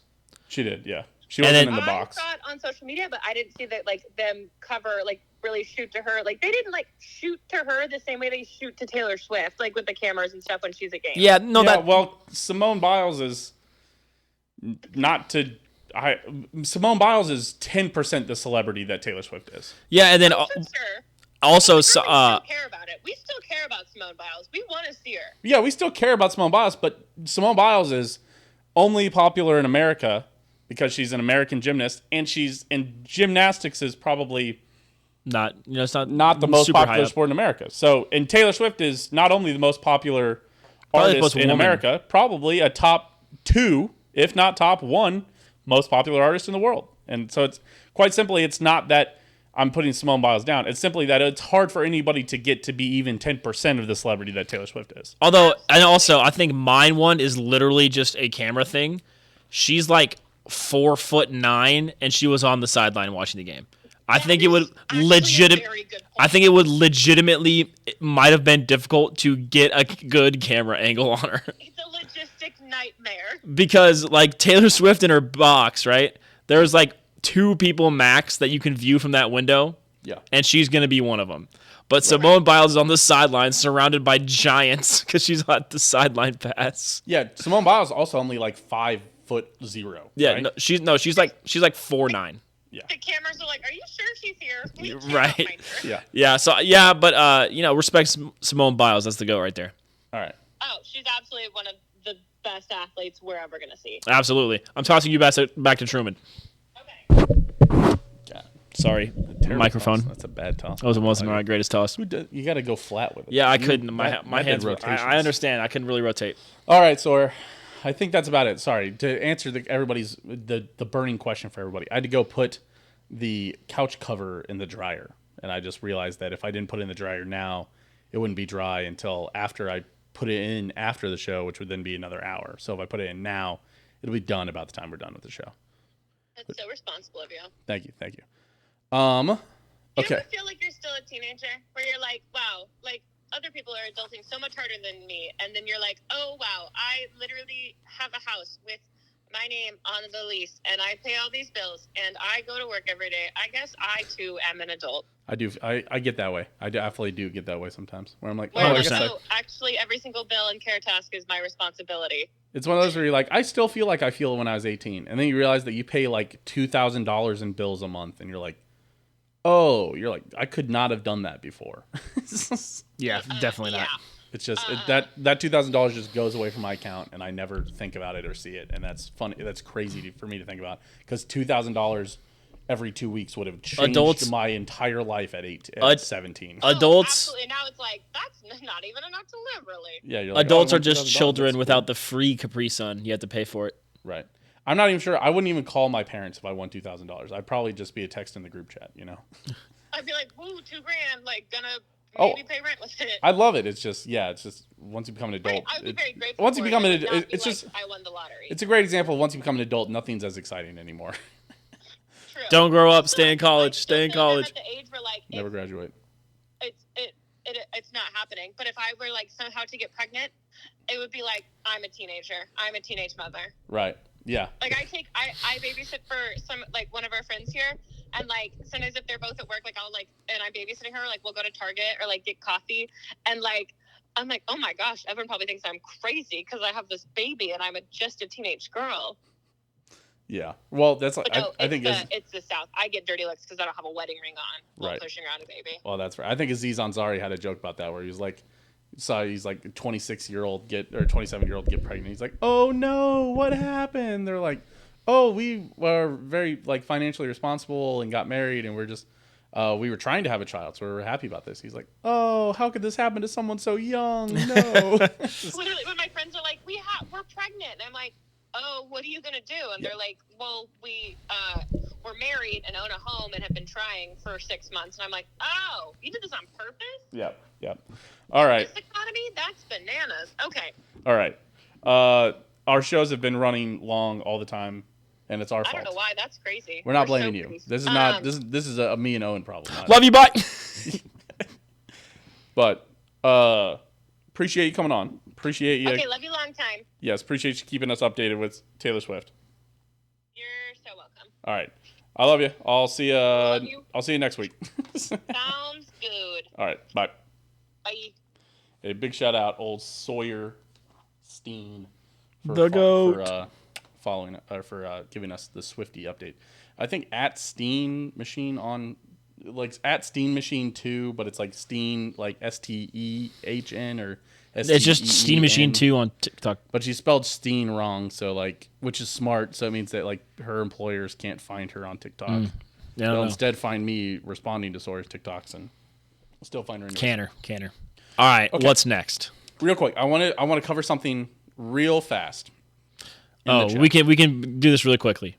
Yes, this can start our overreaction section even. Okay. Beautiful. This can start the overreaction section. Sorry. So, let me scroll up.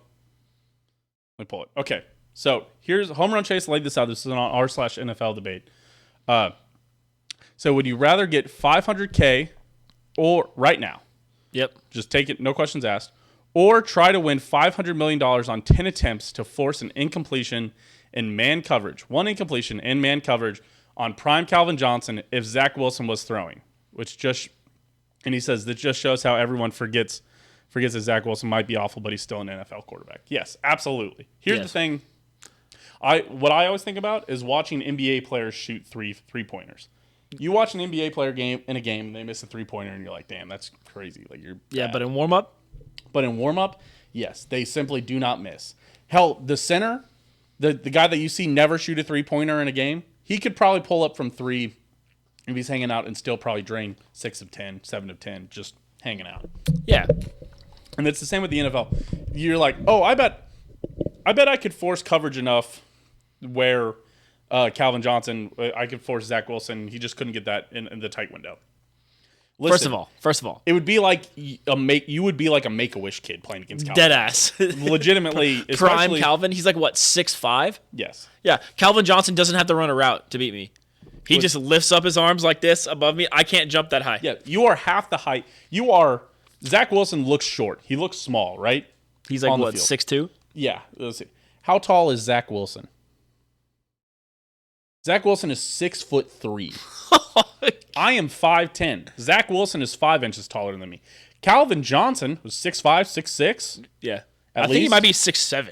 Yes. So Calvin Johnson, almost a full foot taller than me. How Right? tall is Calvin Johnson? I'm 5'9", 5'10". I'd be listed at 5'10" on a football sheet. You know Yeah, what I'm Calvin saying? Johnson's 6'5". Yeah, Calvin Johnson's 6'5". And he's probably actually 6'5". I'm like 6'5" with my cleats on, you know what I'm saying? And so, You're 5'11" with sorry, your cleats I'm on. 5'10" with my cleats on. Yeah, sorry, 6'5" with my, no, I'm not. So, Calvin Johnson would be jogging, and you wouldn't be able to keep up with him. And he would also just lightly put up his hands, and Zach Wilson would lightly do soft toss every ball and get it to him. You guys forget, also, Zach Wilson was a very successful quarterback at BYU. Yeah. Zach Wilson is, below average NFL quarterback. Yeah. That's because he's facing NFL defenders. Yes. You are essentially a middle school defender to him. Yeah. For the record, Tim Boyle, quarterback the Jets this weekend, never had a positive interception touchdown to interception ratio in the NFL or college. Even when he played at Eastern Kentucky, even when we played at some other bad college. Tim Boyle would still dick on you if you were covering Calvin Johnson. Yeah. It's just Zach Wilson could underhand it. yes, they could absolutely underhand it to you all the time. It's fucking Calvin Johnson, man. It's one of the most electric wide receivers we've ever seen. Okay, I just want to. Yeah. Okay. You're not being like, oh, he could miss a throw, right? No. Oh yeah. No. Zach Wilson could miss a throw. If you were 6'5" and Had a gun and you were shooting Zach Wilson. yeah, if you were 6'5" and Calvin Johnson stood still, Zach Wilson would, I still think, complete at least 8 or 9 of them. And that's without Calvin Johnson moving. Yeah. Okay. Let's be clear. So you're taking the 500K, right? Yes. I'm not. I'm Oh, not. 500K for sure. Yeah. 500K is like. I'm Changed my life. I'm taking the dinner with Jay-Z. Shut up. What's our first overreaction? All right, first overreaction comes from Chris Morlock. Real Talk Morlock. Damn. It says Doxed. playoff overreaction with Michigan cheating. Should they even be eligible for the playoff? Harbaugh's record of nonsense goes pretty far back. Yeah, they probably shouldn't, but money. So Yeah, it's so weird considering like Reggie Bush's parents got paid like rent money. And they had to forfeit the Heisman and the national title and all that shit. And John Harbaugh got literally caught recording other teams' plays and knowing what play was coming. And that's why they've had this much success. And we're kind of like, well, he kind of served his time, even though we totally caught him. And then, but the only answer is that deep down, everybody's doing it. That's the Right. only reason that. So, should Michigan be, with all the evidence against Michigan of what they did, should they be in the playoff? No, I don't believe so. But I think the reason that they're not persecuting Michigan like they should is because if they did, They think there it would might be an be- unearthing of how much everybody does shit like that, and you would be upset. It's the same thing with the Belichick Spygate. It's the same thing with the Deflategate. All that stuff was things where that would be a much bigger deal if everyone wasn't doing it, but that person got caught, so they all said, let's make a little example of him, but just a little example of him. And then right. so that way we can pretend like nobody else is doing Yeah, and it. they had a whole fall guy and everything. That's crazy. Yeah. That guy was like on the sideline of other teams though, which was crazy. Chris also said best Pop Tart flavor is wild berry as a kid was like getting gold, but can't go wrong with s'mores. Interesting. We'll discuss that in a bit. We're gonna do our top 5. Okay. Jeffrey Kane said eating a giant Pop Tart is better than a natty in any sport. Correct. Not an overreaction, just facts. Chris Morlock says Pop Tart Bowl overreaction. NC State's Tony Gibson is the man, but K-State's new QB, Avery Johnson, will pass for at least 2 touchdowns and rush for 1 touchdown. K-State is favored, so I don't know if this is an actual overreaction. It doesn't sound like an overreaction. No, I wouldn't say so. Allison Renner said if there are 2 teams in the college football playoff that have already played each other, they should go off the head-to-head record. Talking about Texas and Alabama. Yeah, so instead of Texas Alabama playing again, just say, yep, Texas wins. I think is how I'm understanding I think we all understand why FSU didn't go. I think that it breaks a precedent that they should have, but this is also the last time with 4 teams. Last time this situation's great rating, Chase. Last time this situation's ever going to happen again. Yeah. I think that FSU is going to lose by 21 or more to Georgia, and then they're going to be vindicated. And I also think that something that nobody wants to happen, but this always happens. I think Michigan's going to lose to Alabama. Yeah. And then if that happens, the only way that this selection is not vindicated. You think Michigan's going to lose to Alabama? Yes. No way. You think so? I think Michigan rolls them, and I think Texas and Alabama both lose. That's the best case scenario. 1 and 2. I think it's what happens. I think that'll be fun. Yeah. I think Texas has looked bad at plenty of times. That's true. They needed a miracle to escape against K-State. But they beat the crap out of Oklahoma State. Oklahoma State also lost to South Alabama. Yeah, they were fraudulent. I think this Texas team could lose at any time. Alabama needed a miracle to beat Auburn. You always have to remember, though, to escape Ole Miss and like UL Monroe. I think that's the excitement of college sports, though. Yeah. Is that these aren't pros. Right. They're kids, and they're way more prone to having an off day than pros are. Oh, absolutely. They're way more prone to having an absolute fucking meltdown. Yeah, and I think that's why college sports is so exciting. Yes. Also, Allison she sent me a snap earlier in the day, and this spurred actually a tweet by me later on. I want to give her props that I, in a way, kind of remixed what she said and put that out there, and that got a lot of interaction. I didn't want to get yoinked. I didn't want to steal her intellectual property without crediting her. I'll be in contact with your lawyers. Yes, she said my overreaction this week is that the college football playoff caused the death of college football as we know it. Absolutely. Yeah, maybe. Well, I think specifically this year's college football playoff could absolutely. Well, yeah, Florida State's bolting to the SEC. Yes, if Florida State leaves, that means that the next team, the highest ranked team that would be if the ACC merger goes with the Big 12. Yeah, if the ACC goes away and Florida State leaves for the SEC, if Florida State leaves for the SEC, the next ranked team that would be outside of future SEC or Big Ten, again counting FSU as an SEC team, sure, would be number 14 Arizona. That's crazy. That is from there on out. It's but that's only this year. Utah was a top 10 team last year. K-State was a top 13 team last year. Listen, I want to complain and be a lightning rod, but I understand that. But I want to be sensational, Owen. It gets the people TCU going. was a top 4 team last year. Yeah, Michigan, Washington, Texas, Alabama. Two Big Ten, 2 SEC next year. FSU, again, the one ACC team. Probably SEC. UGA, Georgia, Ohio State, Oregon, Mizzou, Penn State, Ole Miss, OU, LSU, and then it's Arizona. Whatever round. There's one non-SEC or Big Ten team next year even in the top. There's 3 in the top 15. It's fine. We'll see. I'm just saying it's scary. When we talk about, we all were like, oh, 12-team playoff, that'll fix everything. You have to remember. And then behind the scenes, if they make a weird super league, else. if they make a weird super league and make it so Big Ten and SEC are the only ones, they stand to lose a lot of money. I don't. If no one starts caring about Big 12 football, if no one cares about any Group of 5 football anymore because it's only Big 10 and SEC, they're going to lose a lot of money. Yeah, it'd be. I think the reaction would be very similar to what happened with the Premier League. With the Super League? Yes, when there was the Super League for like 2 days and everybody went, no, fuck you, it'll be awful, don't do that. And they went, yeah, all right, you're right. I don't know. SEC fans are pretty stupid. So. Oh, yeah. Next one comes from Owen Dahm. He said Chiefs can still get the first overall seed. Absolutely. Not an overreaction. That's a really handsome take.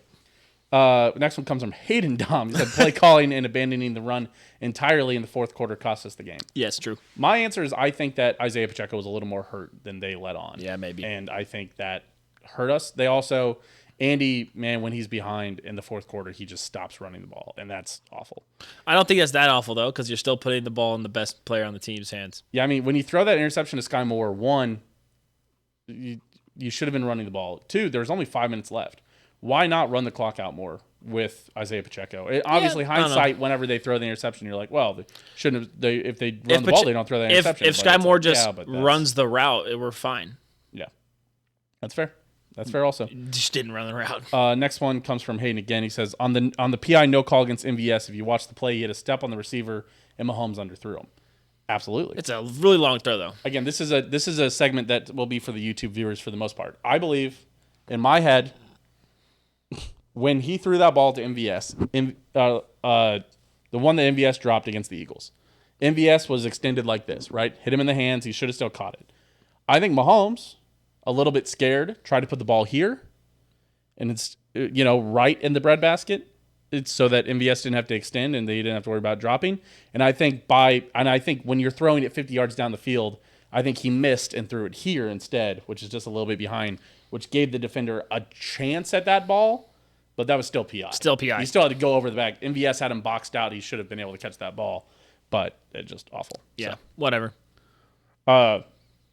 See, Owen, this is why you need to ignore that comment, Truman. Can isn't a hot take. It's a mathematically probability. That is fair.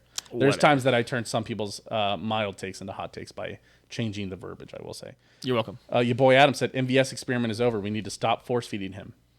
I don't believe they force-feed it. They didn't really force-feed him at all. I don't think they force-fed him. I think that long ball was there. Yeah, he was open on the deep ball, and he bailed out Mahomes on that 3rd and 14. Yeah. Or 3rd and 12 that he caught for 15 yards. So yeah.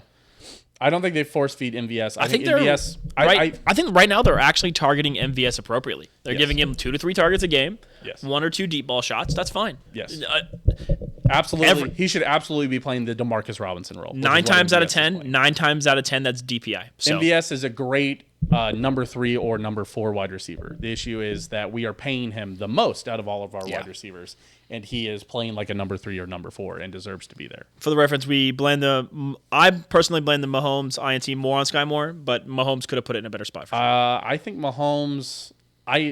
Looking back on it, I don't know how Sky Moore. I think the best case scenario for that ball, if Sky Moore even runs that route correctly, is that it's an interception. Is that it's an incompletion. He would have been 2 yards more down the field if he wouldn't have done that weird stutter around the tight end. I think he would have been 1 more yard down the field. I think it still bounces off his hands and just falls incomplete. I think Mahomes probably should have thrown that back shoulder. Yeah, and Mahomes said as much himself. I still blame Sky Moore more. Sky Moore didn't help anything. Still from your boy Adam, he says, I expect, which is Adam, who came on for the NFC South show, I expect KSU to regress next year after losing the majority of the O-line. Yeah, I think that's fair. Yeah, listen, but I'm not going to be picking K-State to win the Big 12 or Avery to win the Heisman next year. It's not really about 2024. It's really mostly about 2025. I mean, honestly. But could we? We could. There's no reason they can't contend. Yeah, basically, K-State to the playoff. The ceiling is, I believe, a lot. K-State legit could make the playoff. Yeah, now it's a 12-team playoff next year. Do they do the auto bids? Yes, for Power 4 conferences get automatic bids. Yeah, four game CFP never made it. The ceiling with Avery Johnson is a lot higher. The floor is also a lot lower. Lower, to be fair, is what I'll add there. Yeah. Who do you pick next year then? Who else is there besides OK State? I don't think OK State. Stop giving us takes. We have a lot of overreactions to get through. Yes. Who do you pick next year? Probably Utah, sadly, which they're assholes. To win the Big 12? Yeah. Yeah, I guess right now. Because their quarterback's also coming back. So I picked the Cats. Fuck Utah. I'm not picking them. What if the Chiefs trade for T. Higgins next year? When? When Chiefs sign T. Higgins next year? Yeah, I was going to say they don't have to trade for T. Higgins. They would just sign him.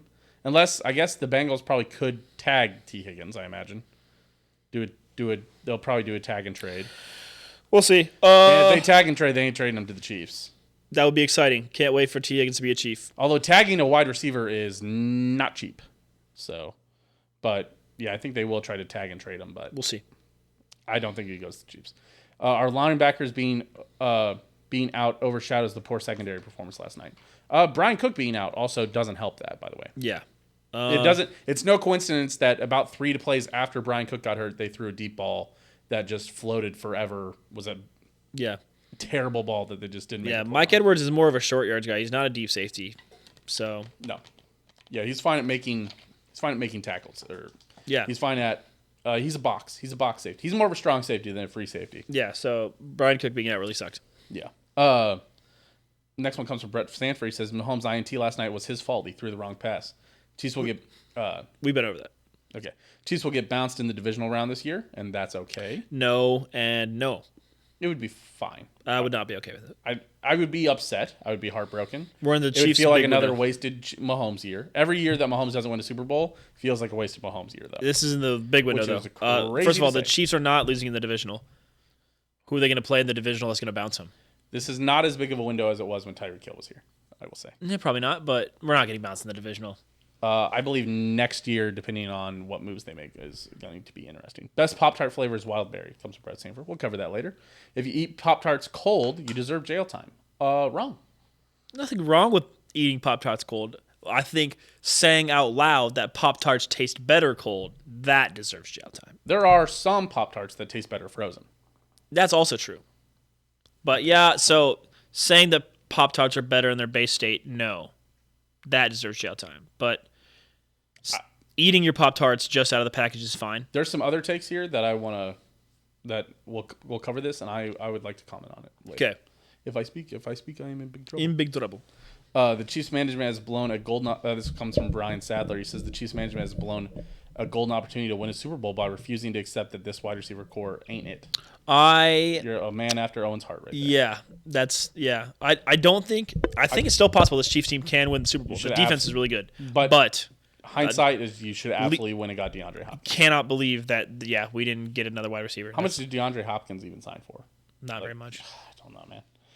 But I also think the Chris Jones situation. I legitimately, I think the Chris Jones contract situation, not knowing how much you were going to allocate it to him, not knowing how much he was going to play, not knowing everything about that, I think that probably totally fucked the Chiefs in free agency. I'm not afraid to say that. What's going on over there? What's that face for? I was looking at Well, I don't think you would have paid the DeAndre Hopkins contract, Truman. How much was it? 2 years, 26. Oh, what? $13 million per year. Yeah. Dude, MVS is making $10 million a year, dude. Oh, then why were you all getting your knickers in a twist about me talking about Adam Thielen for that same rate? Because Adam Thielen is not as good as DeAndre Hopkins. Or Mike Evans. Nobody was upset about Mike Evans. Mike Evans is also better than DeAndre Hopkins right now. Mike Evans would have cost more. Mike Evans also, I think, wanted a more long-term deal. We'll see this offseason. Give him a fucking 3 year deal. I don't give a shit. This next one comes from Amy. Are you okay? Are you okay, Amy? Says, just feeling completely overwhelmed at work. I'm the weirdo who doesn't like Pop-Tarts. I think that's fine. She said, she said also she's good at, extremely good at hiding her anxiety, so her coworkers have no idea. Wow. I told her if she needs to lie, just say brown sugar cinnamon. No one is going to give you a hard time or inquire further on the subject. Yeah. I think that is the most. I think nobody. Or just say. That's good. That's good Pop-Tart. Just say strawberry. I think that. I don't love strawberry. I'd rather brown. It's the number 2 most popular flavor. It's because it's the number 1 It's because it was sold in that duo box at Sam's Club for the longest time. It wasn't because it was the most popular. Strawberry's still solid. It's fine. This next one comes from Willie the Wildcat. Wow, thanks, William. Yeah, William T. Wildcat. Brown sugar cinnamon sweeps. Best Pop-Tart. We'll see. We'll continue. And he says, putting Pop-Tarts in the toaster does nothing. Doesn't taste any better, just waste time. Lies. Yes, I'm in on that. What? I grew up, I put a Pop-Tart in the toaster maybe 3 times. You cannot tell me that a s'mores Pop-Tart in the toaster tastes the same as a s'mores Pop-Tart out of the package. They're just as gooey, dude. It is not nearly as good. No, it just wastes my time. I'm sending you to jail. I'm calling the authorities. Get that shit out. Cops, help. Yes. Cops, help. Arrest this man. Police. Yeah, no, you're Rational crazy. K-State fan says Pop-Tarts are better in the microwave than the toaster. Never tried it. Yeah, me neither. Worth an opportunity. Might as well throw it in the air fryer. Listen. Ooh. For all y'all. Wild berry is the best. S'mores is the second best. Brown sugar is the third best, according to him. That's a solid list. I'll take that. We'll see it. I think everybody goes crazy for wild berry, and you know what? Yeah, I'll save it. I'm gonna save it. Louis Johnson said Chiefs may make it past the wild card round, but won't make it to the AFC Championship. We're making it to the AFC Championship game. That's where they get hairy. He said Pop Tarts Bowl is our best get. I think it was the best scenario. Yeah. What do you mean for the Cats? It was our best possible scenario. Yeah. Yeah. I think it made in terms of the money makeup. It's the second most money after the Alamo Bowl, and there was no way we were ever going to the Alamo Bowl. Well, that's Okie State, right? Yes. Yeah. No, Okie State went to the Texas Bowl. Lol. Oklahoma went to the went to the Alamo Bowl. Yeah. Yeah. Pop Tart Bowl. Solid get. So Great for the State athletics program. Went from if they beat Texas, they'd go to a New Year's Six Bowl. Since they lost to Texas, they went to the third Big 12 Bowl. Yikers. Crazy. Well, they also got stomped, so maybe they shouldn't have gotten stomped. That's fair. I'll say blueberry's my favorite, but it's been a while since I've shopped for them, so I don't know what. Commenting later. That's fair. He said you haven't heard of the toaster because I was asking for ways to cook the Pop Tarts. Best way to cook Pop Tarts on the hood of a John. This comes from Marty Wright. It says best way to cook Pop Tarts on the hood of a John Deere 4440 while running a disc through wheat stubble. Listen, maybe. W. As somebody who has worked on an asphalt crew where kind of the Hispanic crew members were putting burritos and tacos warming up on the laydown machine or the oh my gosh, I'm forgetting the name of it. Just the paver. I absolutely believe it. And Strawny, last one is Pop Tarts Bowl is a good fit. Every outing will be fun. He said doesn't care about the pros or the Chiefs. Thanks, Strawny. It'll absolutely be fun to see. This proves our point. We are the biggest Chiefs fans. Home run chase. Hold on. He's got a couple takes on Snapchat. Trevor Lawrence looks out for season, says. Home run chase. Looks like he tore something. Oh, no. Oh, no. Fucking. It has been a terrible year for injuries. Yeah. Crazy. Oh, that sucks. All right. Fraud check in this episode from Chase. Dolphins are not frauds. Incorrect. They still have not beat a winning team. Yep. The Lions are actually not frauds. Because they beat the Saints. The Lions are the fourth best team in the NFC. Call it. That's what they are. I don't know if that means they're frauds or not frauds. Stop calling them good. They're behind the 49ers, the Eagles, and the Cowboys for me. I cannot legitimately see a situation where the Lions beat any of those three teams in the playoffs. Steelers are still frauds. Absolutely. Yeah, of course. Yes. They are, again, we know what they're going to do every year. Mike Tomlin's going to go over 500 with a bad team, and then we all go, what just happened? And then we move on. Chiefs are on fraud watch. Yeah. By your definition, if this happened to any other team, you would absolutely have them on fraud. Well, yeah, absolutely. But this is my show. I'm a Chiefs fan. I'm biased. I get to ignore you. Yeah. The Chiefs aren't frauds because it's my show and I said so. That's not what I said. But that is what it is. No, that's not what I said. I said because I said so. Yes. Yeah. See. So obviously, clearly, the Chiefs obviously, overreaction. Get that shit off my show. It's terrible. What do you mean? Terrible take. Sorry. Terrible. Sorry. 49ers are on the complete opposite side of the fraud spectrum. They're the most legit team at this point of the season. I don't know, dude. They still lost 3 in a row randomly. Without Debo. Debo completes that team. Oh, I guess so. That team, again, is probably without Debo, and I think Ayuk was also out around that time. Oh, I guess that's true. Yeah, I guess not. They do look really good right now. As somebody who's defending the Chiefs because they had 2 players, then 2 players out. 3 players out. 3.5. Then I'll have to excuse the 49ers. I know that you do not believe that Brock Purdy is an MVP candidate. He is an MVP candidate for sure. He's not a great player, though. If the Niners win out, Brock Purdy's going to win the MVP. Yeah, it's going to be the most undeserved MVP of all time. Christian McCaffrey should be the MVP. I know, it's funny. We talked about, so there's only 5 wide receivers that caught balls for the 49ers. On Zero passes traveled more than 15 yards past the line of scrimmage. I know, so only 5 Zero. Players, so only those, 6 players caught the ball, right? Yeah. No, it was only 5. There was only 19 receptions. 19 receptions for 314 yards. With 0 balls traveling farther than 15 yards past the line of scrimmage. Yeah. Dude, Dude, he's not good, man. That's all yak. He's not bad though. He's not bad. Good. I never said Brock He's Purdy Alex was bad. Smith. He's Alex Smith having a great season. Alex Smith is better. Alex Smith is going ballistic in that 49ers offense. Check down city. Alex Smith is entering GOAT conversation in that offense. R.I.P. Alex Smith. You would have loved Kyle Shanahan. For real. Okay. Eagles are on fraud watch. Absolutely. Yes, absolutely. They've been on fraud watch. Should have lost. Should have lost to the Cowboys. Should have lost to the Chiefs. Eagles should actually be 8-4, and we should know what they are, and they should be losing in their division. They might still lose that division. Well, the thing they're is, only one game up on the Cowboys, and they play the Cowboys next week. The thing that everyone thought would happen to the Eagles in the offseason did happen, and they've been getting very fortunate to kind of mask it. Their defense is so much worse than last year. Yes. Yeah. Like incomprehensibly worse. The rematch is not happening this year. Eagles-Chiefs rematch is not happening this year. No, not happening. One of those teams is not making it. Yep, definitely out for the season. Shit. Yikes. That sucks.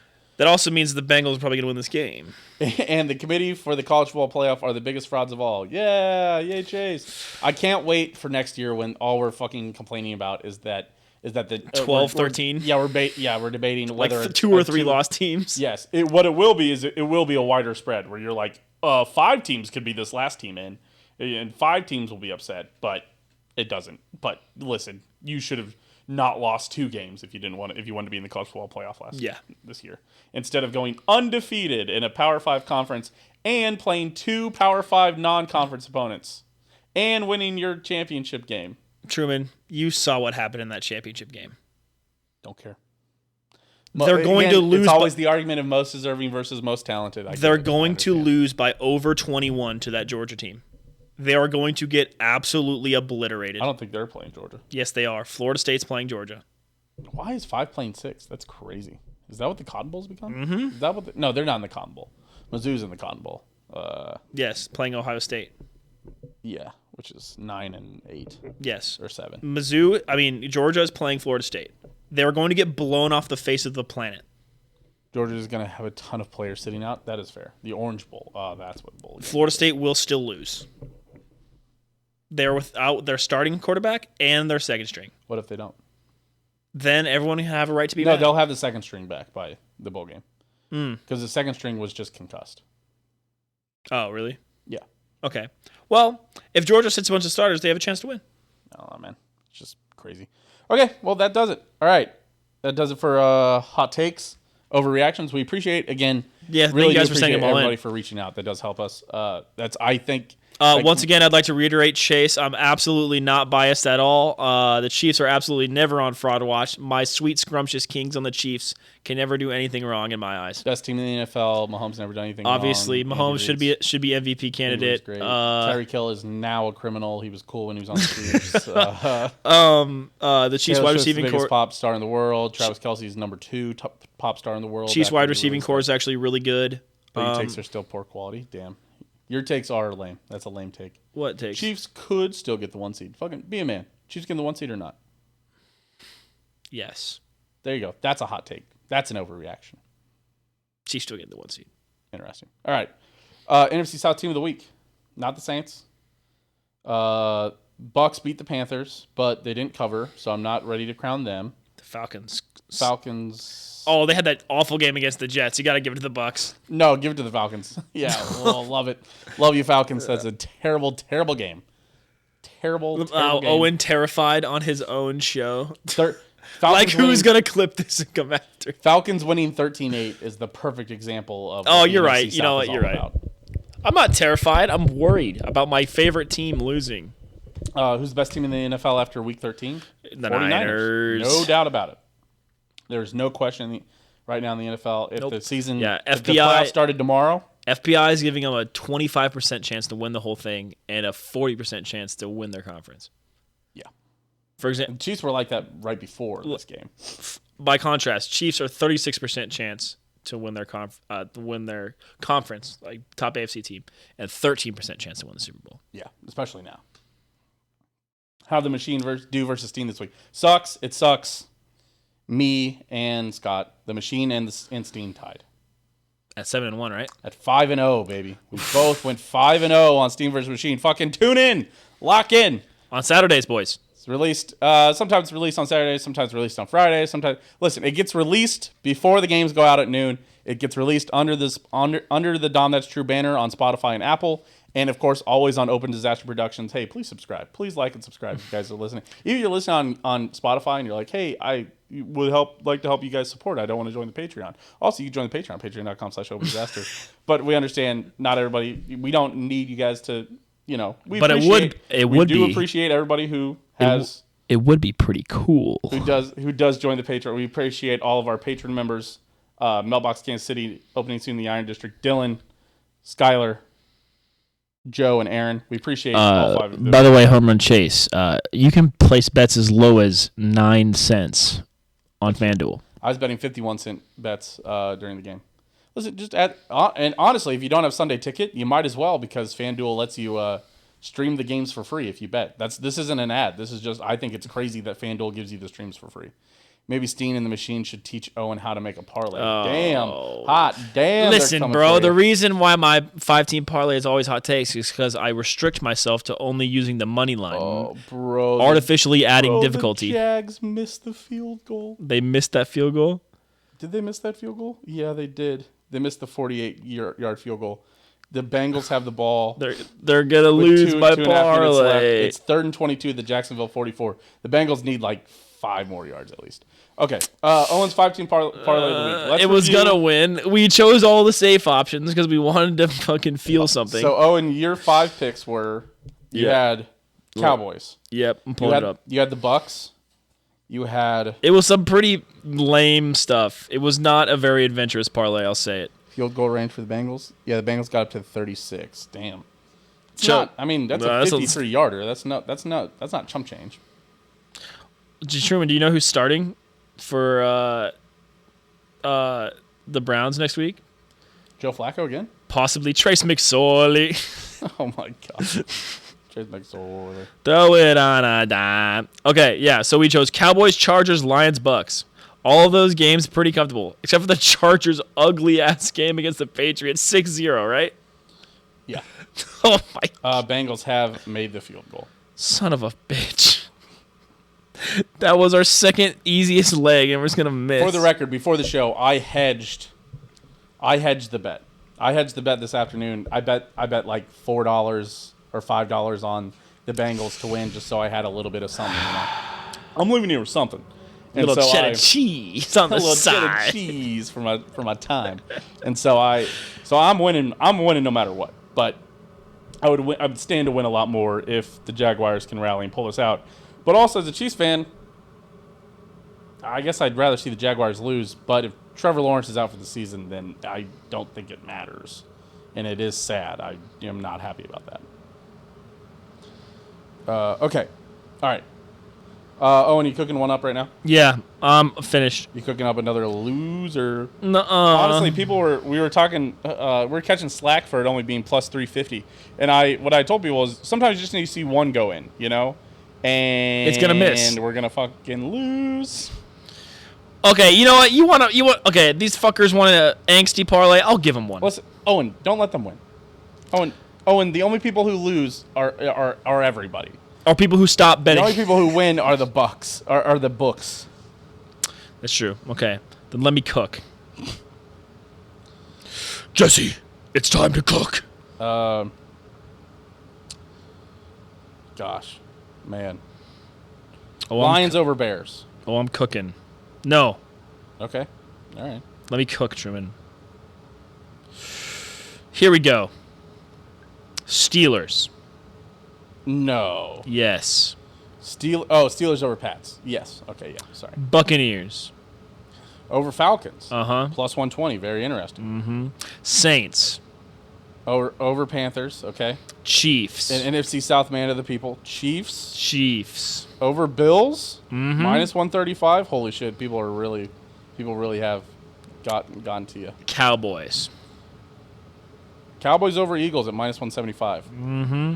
That parlay.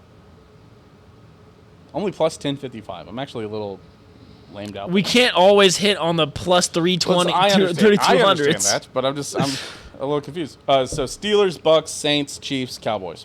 Yes, sir. That's minus 270, plus 120, minus 250, minus 135, minus 175. I'll put a $5 on it. Dude, my Chiefs over 11.5 is getting kind of sweaty. Yeah, that is getting sweaty. Over 11.5 is, you're in real primetime scary hours. Also, my Felix Anudike Uzama AP Defensive Rookie of the Year isn't looking too great either. Ooh, real scary hours on that one.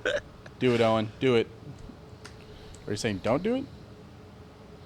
Oh, hell, Bengals money line is a higher bet than that boring parlay you made. Damn.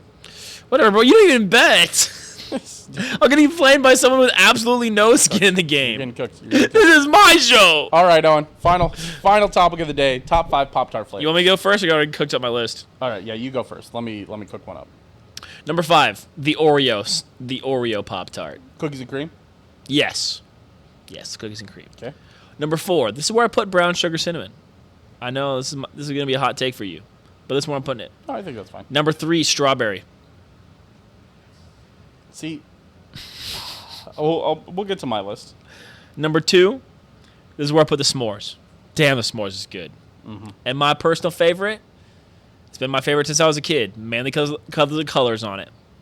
The wild berry. Remember those? And there's that one comedy bit that the dude does about the promotional Pop-Tart for Star Wars. I mean, not for Star Wars, for Spider-Man. Yeah. Those were actually fire. Yeah. It was wild berry. Those were better than the regular wild berry. But those were amazing. So, yeah, number 5, cookies and cream. Number 4, brown sugar cinnamon. Number 3, strawberry. Number 2, s'mores. And number 1, wild berry. You're going to notice a trend. Is it more chocolate Pop-Tarts over there on Truman Steehn Island? Could be. Could be. Again, I'll say I didn't put like any of these in the freezer, in the toaster. Sorry, my family's too poor to have a toaster growing up. I don't know what to tell you. It's all a joke. Actually, we weren't allowed to because, my grandpa would yell at us if we we weren't allowed to put them in there because he was worried the icing would melt and gum up the toaster, which I believe is real. I think that does actually happen. If you put them in there for too long. Yeah, right, exactly. Any fumbles on first play but recovered by Jags. Okay. CJ Beathard, that's right.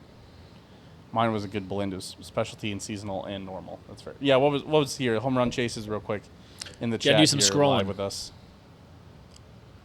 God, that was so long ago. There it is.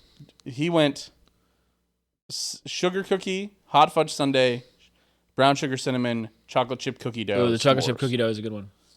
I assume that's his 1 through 5, not his 5 through 1. Yeah. Okay.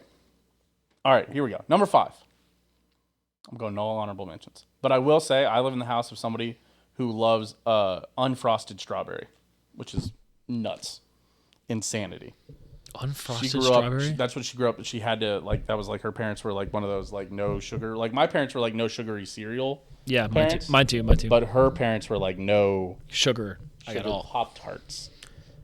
Unfrosted Pop Tarts, which is insane. All right. Then it really is a ravioli. My sister loved the chocolate fudge. Number 5, chocolate fudge. Chocolate fudge. I swear I'm the only one. I saw Ozzy. Ozzy on Twitter liked it. Shout out Ben. Ozzy, known for hot takes. That is a hot take machine right there. Yeah. I'm not shocked at all that he loves chocolate fudge. He also, again, every time he tweets out, he says something like, "Oh, every guy has a fucking podcast now." Yeah. It's "Oh, I'm a boring guy. I should start a podcast." And I always comment on it and go, and he's always "Not you." And I'm he's "I know. I don't want you to think it means you. I know it doesn't mean us. I appreciate that. You were here. You were very complimentary of it. So but sorry. It is funny though. Chocolate fudge number 5. Number 4, brown sugar cinnamon. Double 4 spot. I'll put it on the list. It's good. It's fine. It's a solid flavor. Somebody's got that in, you're yeah, okay. All right. I'm not going, oh, sweet brown sugar cinnamon. Okay, cool, brown sugar cinnamon. It's like the vanilla ice cream. Yeah. You're never disappointed with vanilla ice cream. Right. But, especially a nice vanilla bean ice cream. Right. Yeah, but if there's but you're not picking it over a moose tracks, Yeah. Home Run Chase says chocolate fudge is so dense and rich. That's the thing. I'm a savory breakfast guy, so when I'm having a sweet breakfast, I might as well go for a nice, dense, savory one. Absolutely. And you would tear it apart and it would just be kind of like gooey, and that's what I appreciate about the hot fudge. Absolutely. About the chocolate fudge. Number 3, hot fudge sundae. Ooh. Specifically, throw it in the freezer. Yes, that is good. Yes, gas and a half. Josh Wolf posted that. He said hot fudge sundae was the best one, and I commented, I said, throw them in the freezer. And he says, this man Pop Tarts. Yes, absolutely. Anyone else eat the crust first, then slide it so the bottom comes off and eat that. Then all the top. I've done that before. What's going on? Say it again. Eat the crust first, and then you go to the bottom with the frosting side of the bottom, Okay. and you go from there after you eat all the crust first. Interesting. So there's one side, right, of the 4-side Pop-Tart. That's the frosting side. Oh, it goes like to the bottom of it. Yes. Yeah. You would eat that after you ate the rest of the crust. Okay. I've done that before. Interesting. I'm always splitting it in half. Oh, yeah. I split everything. I break it off. I just break it off I in split pieces. it from the half, and I start from the center. I just break off pieces. Oh, yeah. That's also good. Literally just fracture it. Yeah. Not like, pound it or anything. Some people break them up and then just open it up and eat it like that, which is psycho. That's psycho. I just literally just break off pieces, though. Jags are driving. We need it. Number 2, the chocolate chip Pop-Tart. That's a good one, yeah. I accidentally I misspelled it on my notes app, and it says Pootart, which is funny. Pot-Tart. Of course. Pot-Art. The chocolate chip Pop-Tart, that is a Missouri public school staple. Is it? That was a Raytown, like, if you got Pop-Tarts, it was probably the chocolate chip Pop-Tart. See, that's... Or, like, in the a la carte line. Like, did you guys have, like, normal lunch? And then you could get, like, a la carte, which, like, had, like, chips for, like, 50 cents. Yeah. Those are the Pop-Tarts they had over there. See, our Pop-Tarts, which is maybe why these are on my list, brown sugar cinnamon and strawberry. Those were our options. Right, because those are basic, right? Yeah. Those are the Sam's Club. That's the Sam's Club Costco duo. If you go get Pop-Tarts. Every kid knows. Yeah, that's what was at our public school. Yeah. So, no, they got the chocolate chip Pop-Tarts. Gas. By the way, total non sequitur. Super donut. Gas. Get out of here with Have you the ever fucking... had the super donut? Dude, we're not having the super donut conversation Have yet. you had a super donut? No. I'm ordering super donut. We're doing it for Grub Buds at some point. That's what we're doing for my birthday this year. Super donuts. All right. Fair enough. Number 1. Hot take. Honestly, number 1. Jags are the red zone? Number 1, without social pressure, I probably might have put chocolate fudge, legitimately. But my roommate, I live with a roommate, loved Pop-Tarts. We had Pop-Tarts always. He did convince me that chocolate fudge was not the best one. So it makes my top 5, but number 5. Number 1, s'mores. S'mores Pop-Tart. S'mores is really good. S'mores clears. S'mores bodies. And again, you did get ahead of me. 4 chocolate Pop-Tarts. Four chocolate flavors. That's a good one. I like the chocolate Pop-Tarts. I don't care for your fruits. I don't like wild berry. I think I'd rather have strawberry than wild berry. That's not the hottest take of all time. Blueberry was mid. I don't, I know people will call me crazy for not liking wild berry, but it's just not my. It's always just been my number S'mores one. Is just too good. Absolutely. Ever since I saw the colors as a kid, yeah, I was like, that's definitely gonna be good. Yeah, and honestly, the only reason brown sugar cinnamon's in here is because I again felt social pressure to put something else in, and 2 because I kind of forgot about the cookies and cream one. So, but I left it in there just to have a little bit of balance in my top 5. So, I think that does it. Right? We're done? That's it. We're gonna get you out under 2 hours by 5 minutes. Jesus, I'm so sorry, guys. We've been talking a lot about the Chiefs. The Chiefs. The later we get in the season, the more there is to talk about the Chiefs, and so those first 5 games, there was just not as much to talk about. So as we get you out of here, let's do the plugs. Hey, Open Disaster Productions on YouTube. Appreciate you guys liking, subscribing, commenting. Give us your hot takes there. Give us stuff you want us to talk about. Tell us where we were wrong. If you're a Packers fan, guess what? You get to gloat. You get to be cool in the comments. You get to show all your friends. Leave a comment. Show your mom. Tell them how much you dunked on them. That's really nice. Those idiot Chiefs podcasters thought we would lose. Yeah. Sorry, I'm double checking, making sure there's no comments on the last video. Somebody did comment and say, "Yeah, Green Bay will win." They were right. Nice one. Also, two podcasts ago, when you went 1-4 on your Owen's 5-team parlay, somebody said hindsight did not treat that parlay well. Correct. Yeah, well, of course it fucking didn't. What? Okay. But so follow, All right, subscribe. Here comes our field goal like. attempt, Truman. I'll say I'm also pulling it up real quick. Hold on. Sorry, guys. All right, I'll narrate us through it. Okay, That's 40-yard attempt. 4 to Snaps 4 out. from- Holds good. Kick is up. Straight through. Nice. Straight through. Overtime. You guys will not know. Wait, you guys will know by the time you listen to this whether or not the parlay won. But we will not. Maybe. What if the Bengals drive? Yeah, that'd be crazy. Overtime! What if it fucking ties? If it ties, is our parlay push? Oh, or does it lose? No, because you're on ESPN. Oh, no, it's the ESPN bet conundrum. No, So I'm not ESPN I'm not on ESPN bet for this one. I did. What does the ESPN bet conundrum do? So normally, when one leg of your parlay pushes, they do that as a push. They regrade your parlay and they pay that out. MGM So will do that? your plus 350 will get regraded to like Plus 250 or whatever. probably like plus 170, and then they'll just pay that out. ESPN, If they tie. yes, ESPN pushes the whole bet. So instead of me winning, taking that $7 and winning, Hold on. But you did hedge. I did hedge. Which means that will also push. Yes, which is not a bad scenario, but it's funny. So instead of them Jaguars onside kick?